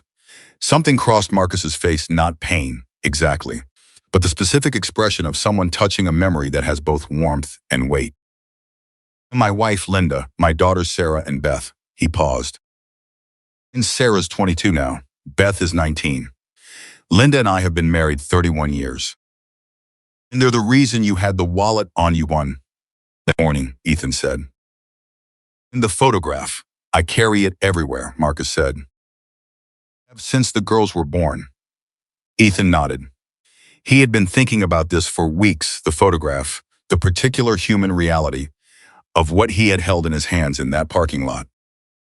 Not just money, not just cards. A man's family carried close. I want you to know that's part of why, Ethan said.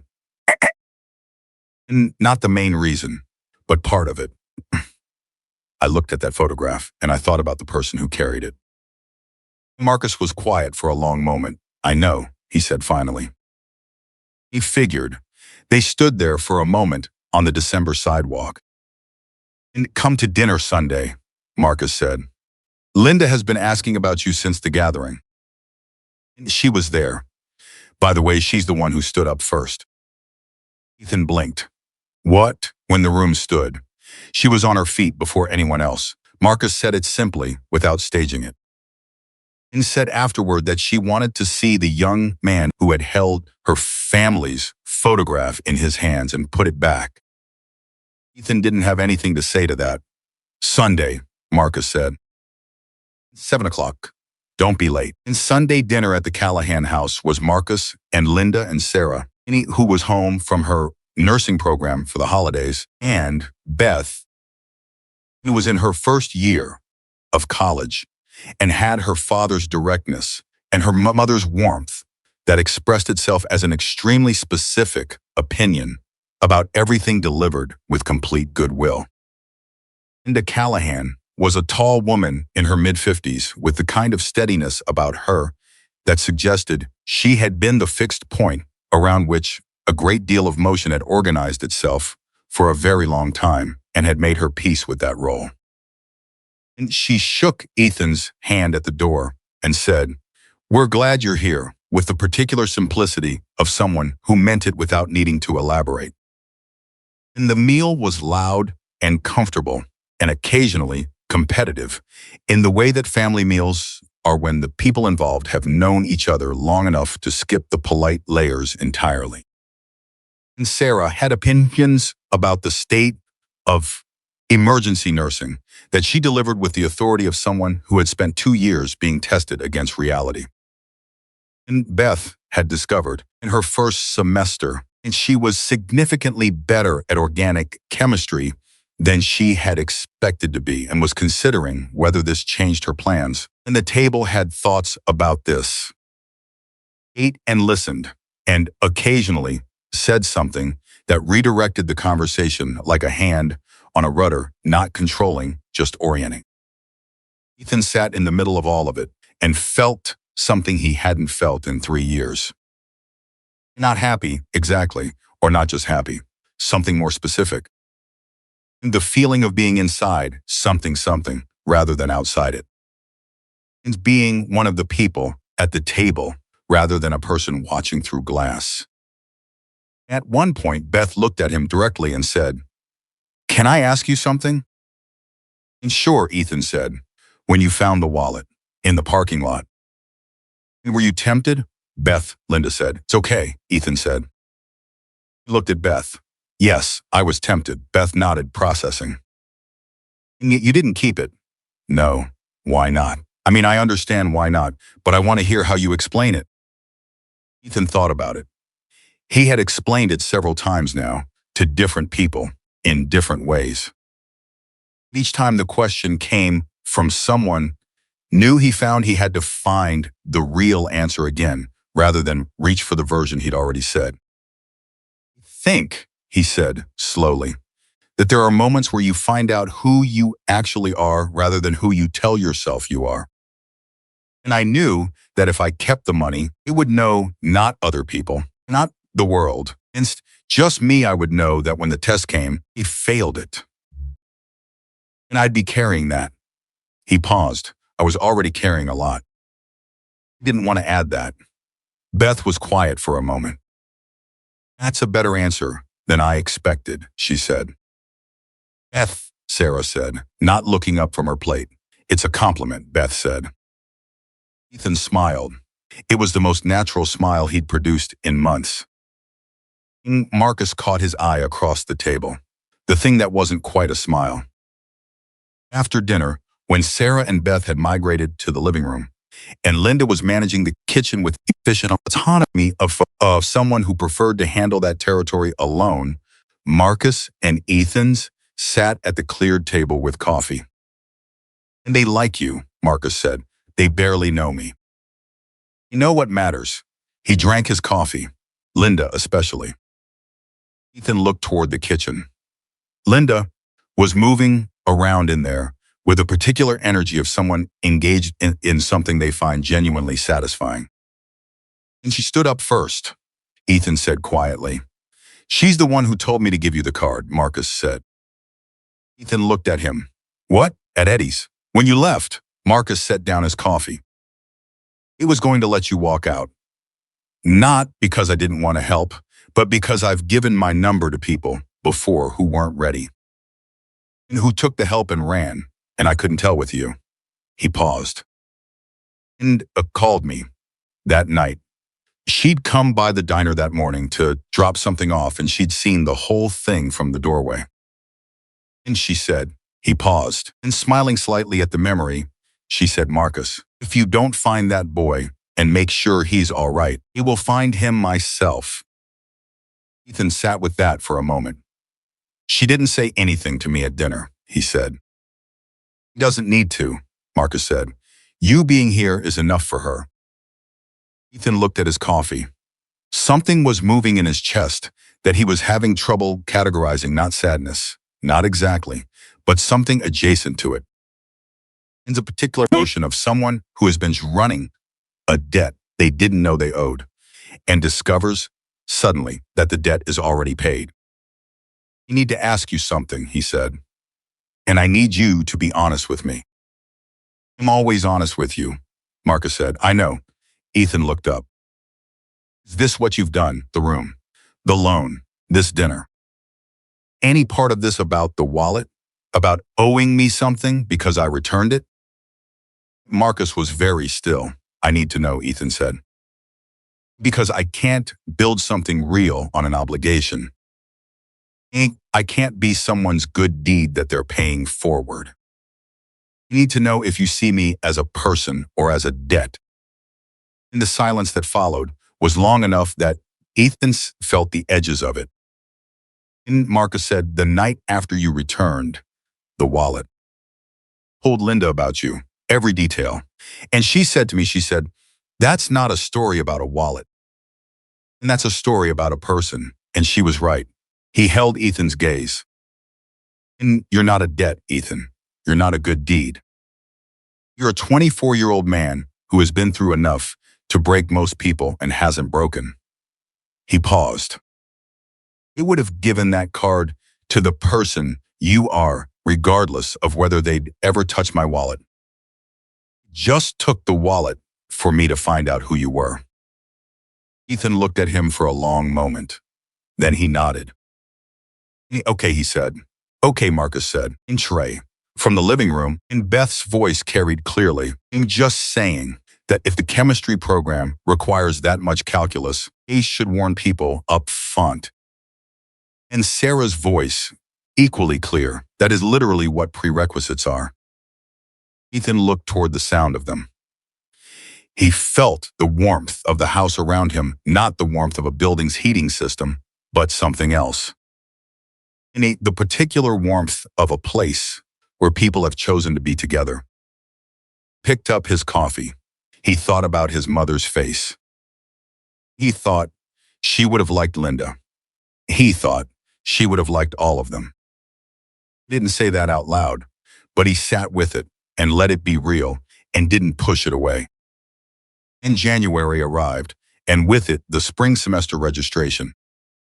Ethan sat across from the department's academic advisor, a methodical man named Professor Harlan, who had reviewed Ethan's transcript with the precision of someone disassembling an engine to understand its failure points and listened to him lay out the path. 2 semesters to finish, possibly 3 depending on lab scheduling. Prior coursework was intact. He had a clean academic record from his first 2 years. Interruption was documented. The university had a process for students returning after hardship, and the chapter's loan covered tuition and books with enough margin that he wouldn't need to choose between class and eating. And you understand this is going to be demanding, Professor Harlan said. He was not a man who softened assessments. You've been out for 3 years. And the junior level work assumes fluency with material you covered as a sophomore. You'll need to rebuild that fluency quickly. I know, Ethan said. And the students you'll be working with will be younger. Most of them haven't experienced what you've experienced and can be an advantage or a distraction, depending on how you handle it. Understood. Harlan looked at him over his glasses. And why engineering? Students who return after a significant gap sometimes find that their reasons for choosing the field in the first place no longer apply. They prefer to know that the commitment is current. Ethan thought about the 987 Sportster and about the connector on the wiring harness that 3 other mechanics had missed. And about the way a machine was just a physical argument, a set of claims about how forces and materials and energy could be organized to produce a specific result, and the way finding the fault in that argument was not so. And different from finding the truth in any other kind. And understand how things work, he said. I always have. Engineering is the discipline that asks you to understand well enough to build. And you want to build things. He paused. I've been rebuilding things with my hands for a year. I want to understand them well enough to design them. Insco. Harlan looked at him for a moment. Then he began printing the registration forms. The first day of the spring semester was a Tuesday, in late January. And Ethan walked onto campus with this specific feeling of someone stepping back into a place that had once been theirs and discovering it was both exactly the same and entirely different, the same buildings, and the same smell of industrial cleaner and cafeteria food and the cold air coming through the doors of the engineering building, but everything seen now through eyes that had been somewhere else in between. He was older than most of the students in his junior level courses by 3 years in age, and he understood by considerably more than that in the specific way that experience accumulates in a person. He was not distracted by this. He was focused. He went to class. He to the garage. He came home to the room above the laundromat, and he worked at the kitchen table until 11, sometimes midnight, rebuilding the fluency that Harlan had warned him about. He called Marcus on Sunday evenings. It had become a rhythm, without either of them naming it, and gave a brief account of the week. And Marcus listened, and occasionally said something that reoriented him, and mostly just listened. He called Gus once, on a Friday evening, with a question about a transmission case he'd been thinking about since Monday. Gus answered the question, then said, "You're calling me at 7 on a Friday about a transmission case." Ethan said, a pause. "Good," Gus said, and hung up. Ethan sat with the phone in his hand for a moment and felt something he recognized, after a second, as a specific kind of happiness. But not the large, dramatic kind. The kind that comes from being exactly where you're supposed to be. Set the phone down. He opened his engineering textbook. He got back to work, part 5, the chain that never ends. In the semester, Ethan finished his engineering degree. Gus Miller fell off a ladder. Not badly, not the way that ends things permanently.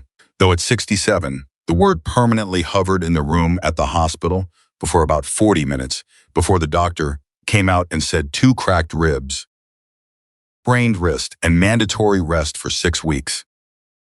And Marcus was there. Diane was there. Linda had driven herself and arrived before Marcus because she had left the moment she heard. Ethan got the call at 11:15 on a Wednesday morning, walked out of his fluid mechanics lecture without explaining himself to anyone, and was at the hospital by 11:40. And Gus was sitting up in the hospital bed, looking like a man who had been deeply inconvenienced by his own body and had not yet forgiven it. "He left class," Gus said when Ethan walked in. "Yes." "For 2 cracked ribs. For you," Ethan said. Gus made the sound that wasn't quite a grunt and wasn't quite a word. He looked at Marcus. "He left class." "I heard," Marcus said. "In the garage," Gus started. "I'll handle the garage," Ethan said. "Meaning I've been handling the garage. Don't worry about the garage." Gus looked at him for a long moment.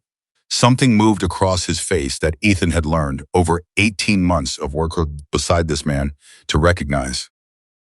It was the expression Gus made when something had confirmed what he already believed but had not yet said out loud.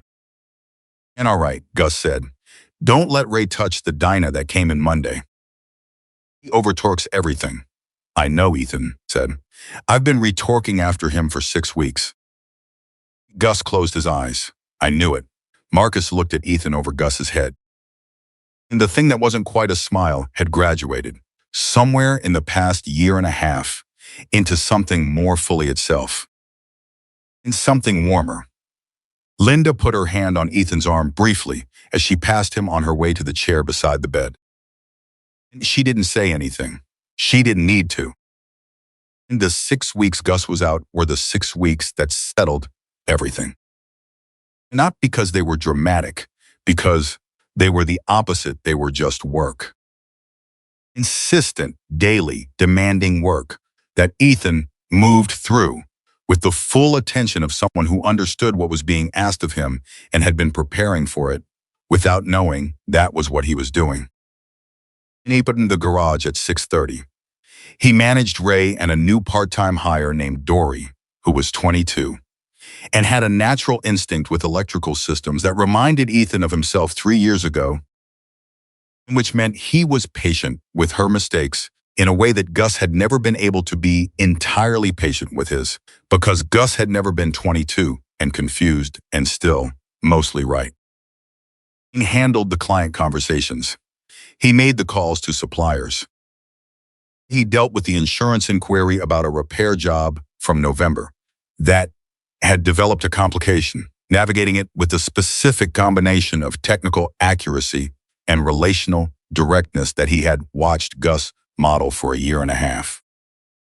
In the fourth week, a client came in that Ethan had not met before, a man in his 60s named Harold, who had been bringing his bikes to Gus since the early 90s and who arrived with the particular proprietary air of someone who considers himself a regular and expects that status to be recognized. Harold looked at Ethan behind the counter. He looked at the empty space where Gus usually stood. "Where's Gus?" Harold said. "He's recovering from an injury," Ethan said.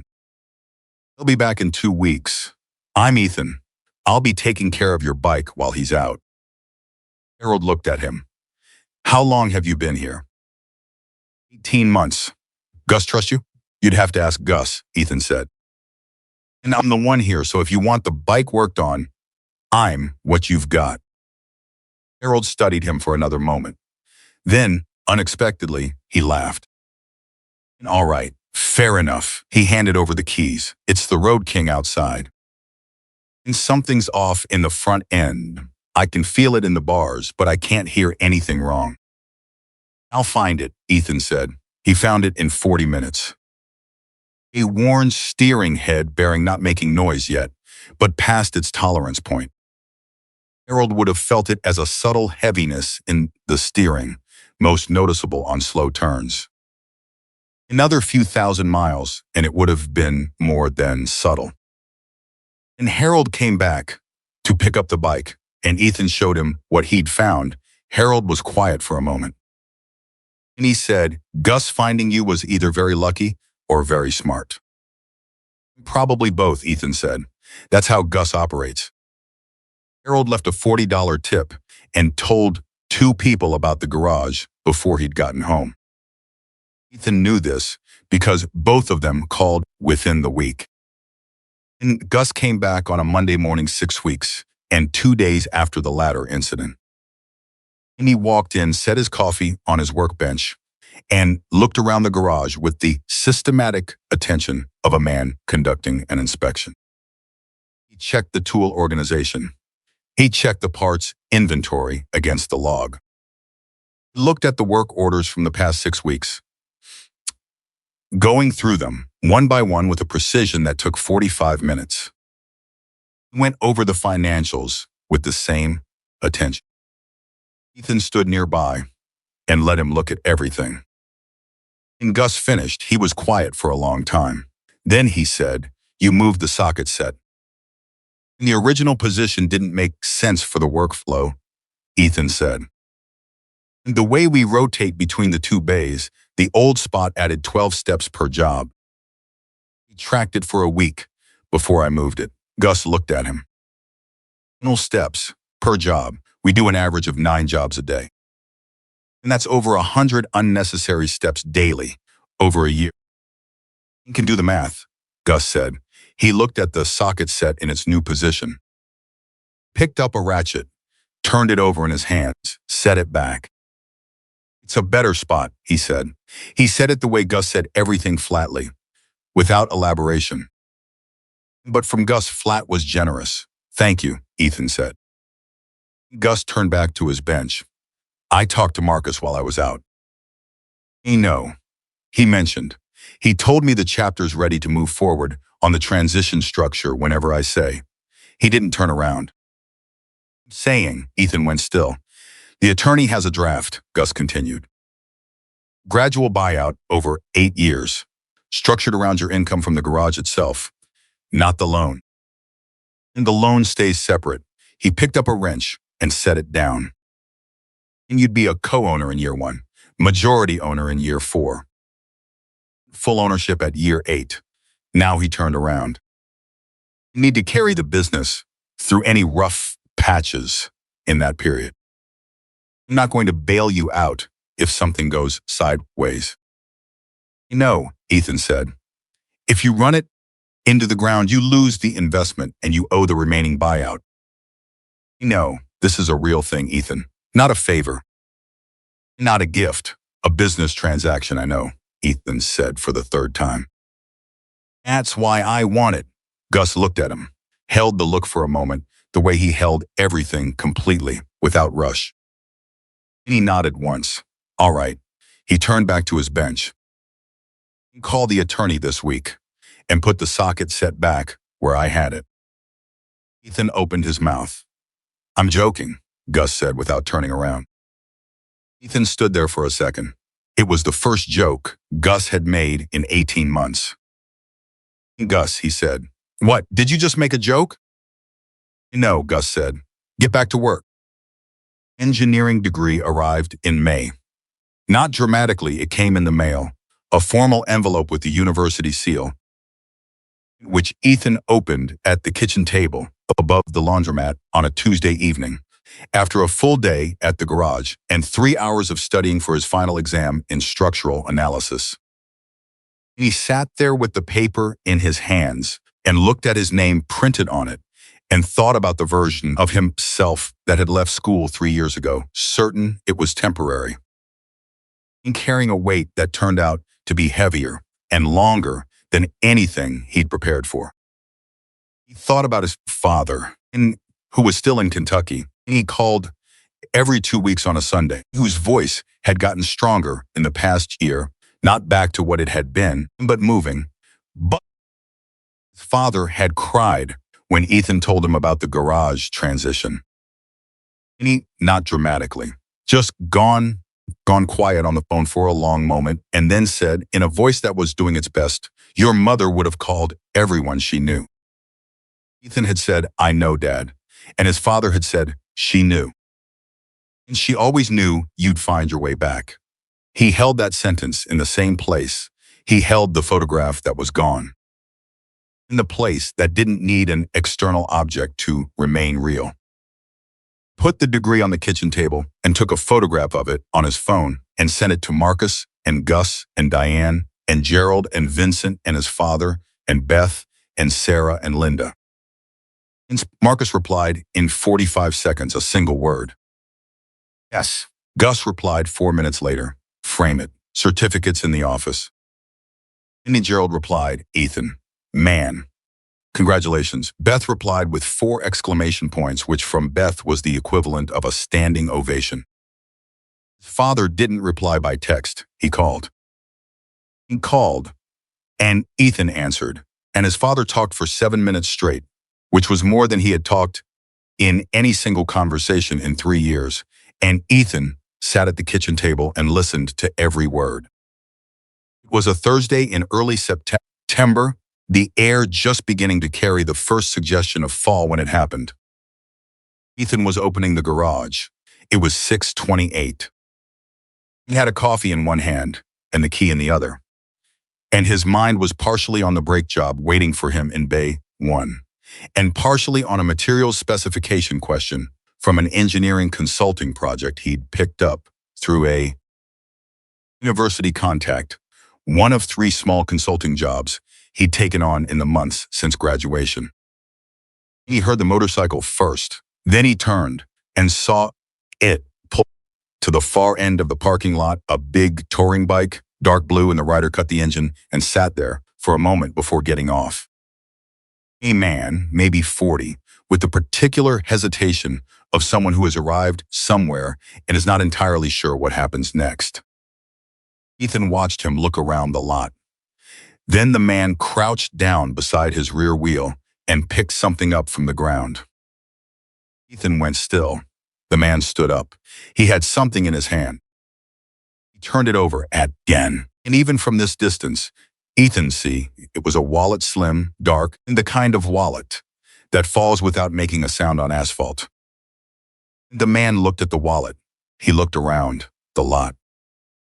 He looked at the wallet again. Ethan set down his coffee.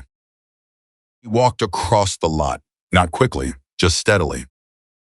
And the man heard him coming and looked up. He was maybe 38, 39, with a face that carried the particular look of someone who has been through enough of life to know that things are rarely simple. He was holding the wallet with both hands in the way people hold things they're not sure what to do with. "And you okay?" Ethan said. The man looked at him. "I found this," he said. And he held up the wallet just now, on the ground. "Okay," Ethan said. "And there's cash in it, a lot, cards. ID." He looked at the wallet again. "And he, oh no, whose it is?" Ethan looked at the man. He looked at his hands steady, despite the uncertainty in his face. And he looked at the way he was still holding it, and still there, and not walking away. Inch was the most important thing. "And you didn't walk away," Ethan said. The man looked at him like that was an odd thing to notice. "And then, no," he said. "Of course not." Ethan felt something move through him. Something started in his chest and expanded in a way he recognized from other moments that had turned out to matter. "Let's find out whose it is," he said. "I'll help you." And the man looked at him for a moment. "You work here?" "And you own it," Ethan said. Something in the way he said it, the simple, direct weight of the word, made the man blink slightly. "And right," he said. He handed the wallet to Ethan. Ethan looked at the ID inside, a woman's name, an address 4 blocks north. And handed the wallet back. "I know where that address is. And you want to return it together, or you want me to take it?" "And together," the man said, without hesitating. Ethan locked the garage door. He called Ray and told him to open up in 20 minutes. He walked 4 blocks north with a stranger who had found a wallet and hadn't walked away. The woman who answered the door, mid-50s, reading glasses pushed up on her head.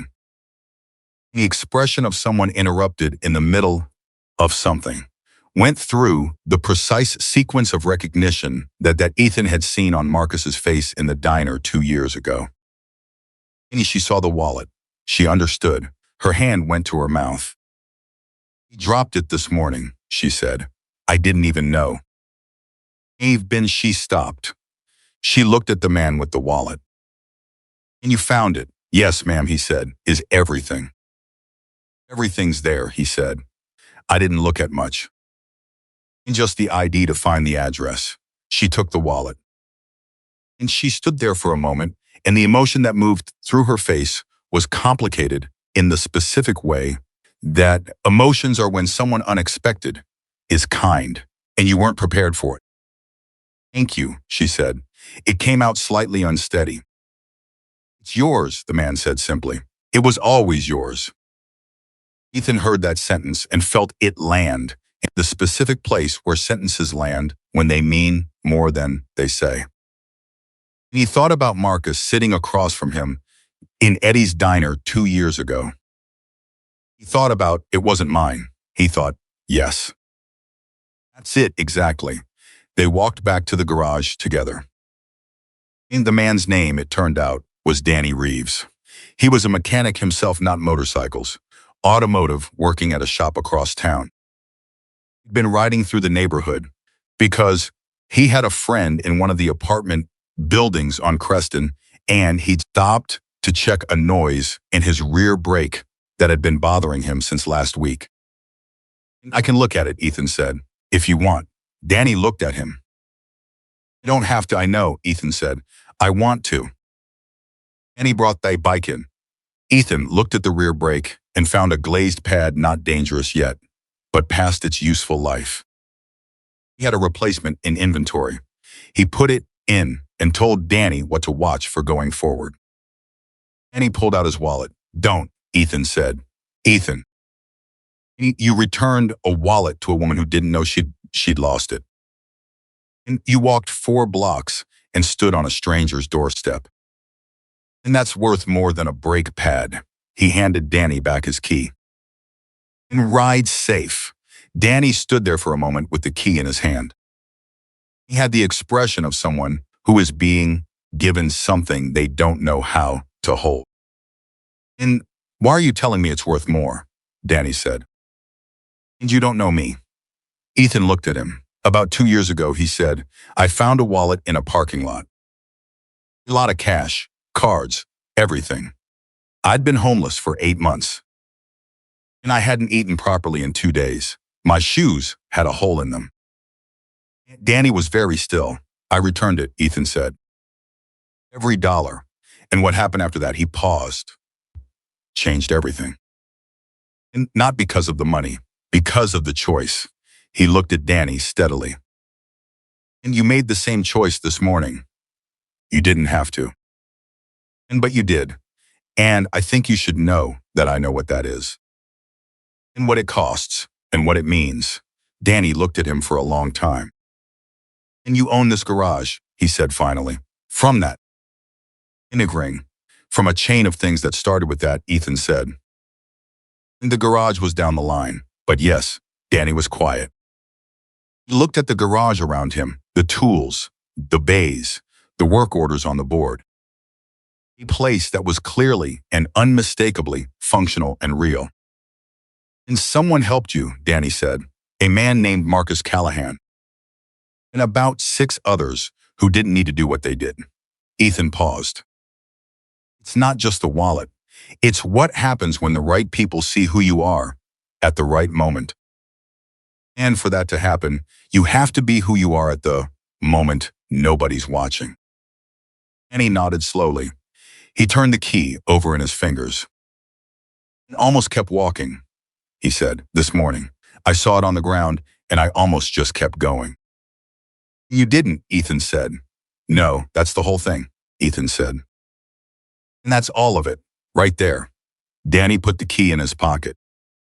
He shook Ethan's hand, a real handshake, the kind where both people are paying attention. And he walked to his bike. He stopped at the garage entrance and turned back. The man who helped you, he said, Marcus. And does he know that it's still going? He gestured, searching for the word.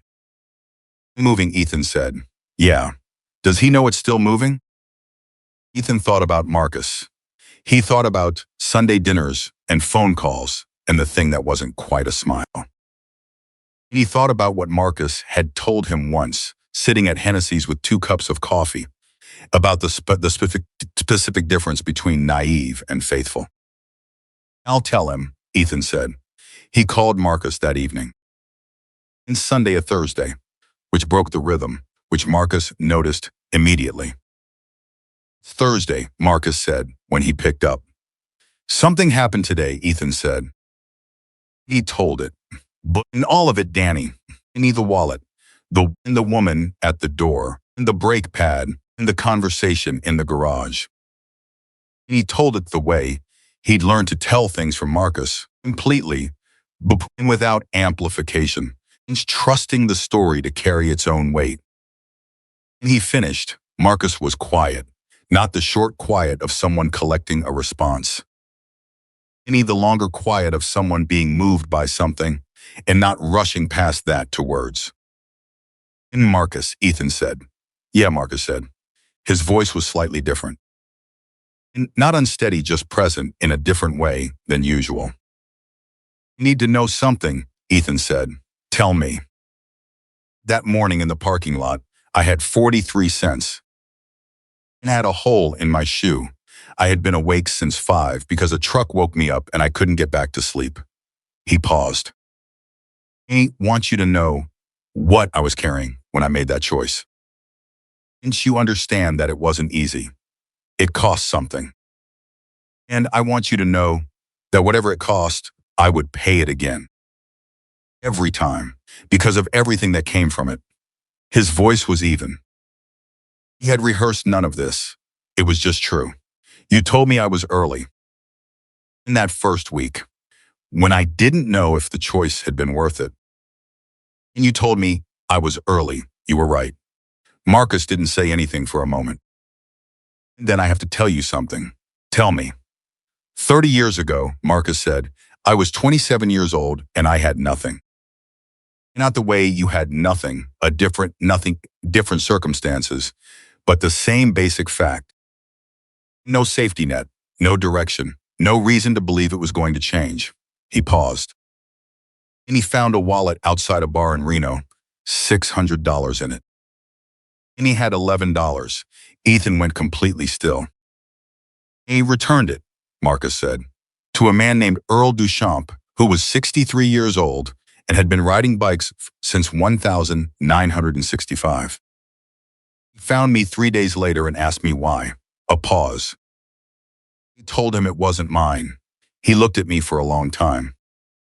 And then he gave me the number of a mechanic in his chapter who was looking for someone who wasn't afraid to work. His voice was measured, steady in the way Marcus's voice always was, and that something was audible that Ethan had not heard before. His name was Gus Miller. The silence that followed lasted several seconds. Ethan sat with it. He thought about Gus. He thought about Earl Duchamp, whose name he had never heard before tonight, who had been dead for 12 years, according to the information that was now assembling itself in his head. He thought about a chain, a real one, with links that connected across decades, each one made at a moment when nobody was watching. Started it, Ethan said. Earl started it, Marcus said. Carried it. Now you're carrying it. Another pause. And today, someone named Danny Reeves picked up a wallet and didn't walk away, and you were there to see it.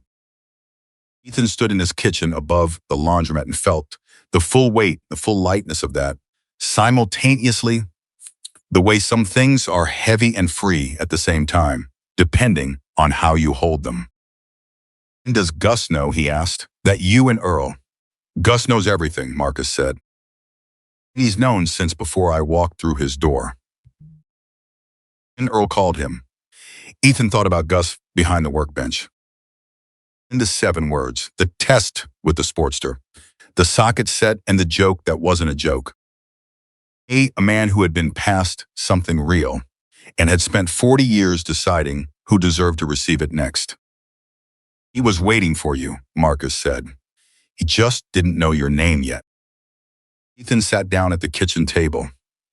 His engineering degree was framed on the wall in the office at the garage, exactly where Gus had said to put it.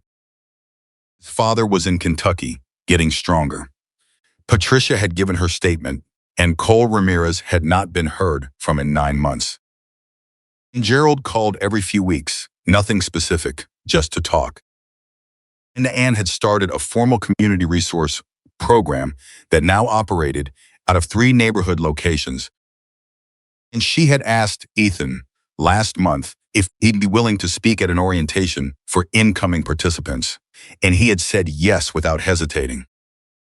He looked at his hands. The knuckles were beginning to show the same permanent staining that Gus's showed. In the hands of someone who worked on engines, the hands of someone who built things. He thought about a parking lot, 5:47 in the morning. A wallet on the ground beside a dark motorcycle, the city still asleep. And nobody watching. He thought about the question he had asked himself in that moment, the only question that had ever mattered. What kind of person do I want to be when nobody is watching? He knew the answer. He had known it then. He knew it now. And because he had known it, because he had held it, and refused to put it down, even when everything pushed him toward putting it down, a chain that began with a stranger in Reno 30 years ago had found its next link. And that link had found another one in a parking lot on a Thursday morning in September. And that one would find the next, and the next, after that, and cross distances and years that neither Ethan nor Marcus nor Earl Duchamp could have mapped, because that was the nature of the thing. You didn't get to see the whole chain. You only got to be responsible for your link. Picked up the phone. Marcus, he said, tell Linda I'll be there Sunday. And she already knows, Marcus said. She's been assuming you were coming since last week. Ethan smiled. Tell her anyway. I will. And Marcus, he paused. For Reno, for Earl, for all of it. A silence. And then Marcus said, simply and completely, the chain thanks itself. Ethan set the phone down. He sat for a moment in the quiet of the kitchen, above the laundromat, in the life he had built from a single honest decision, made in the dark, and he understood fully, finally, and without any remaining doubt, that the greatest thing a person could carry was not money, not status, security, but the unbroken knowledge of who they were when no one was watching. And that was the only wealth that compounded across generations. And the only inheritance that cost nothing to receive and everything to keep. And the only gift that grew larger every time it was passed on. And maybe that was what Ethan Brooks carried. That was he would carry for the rest of his life. And it was more than enough.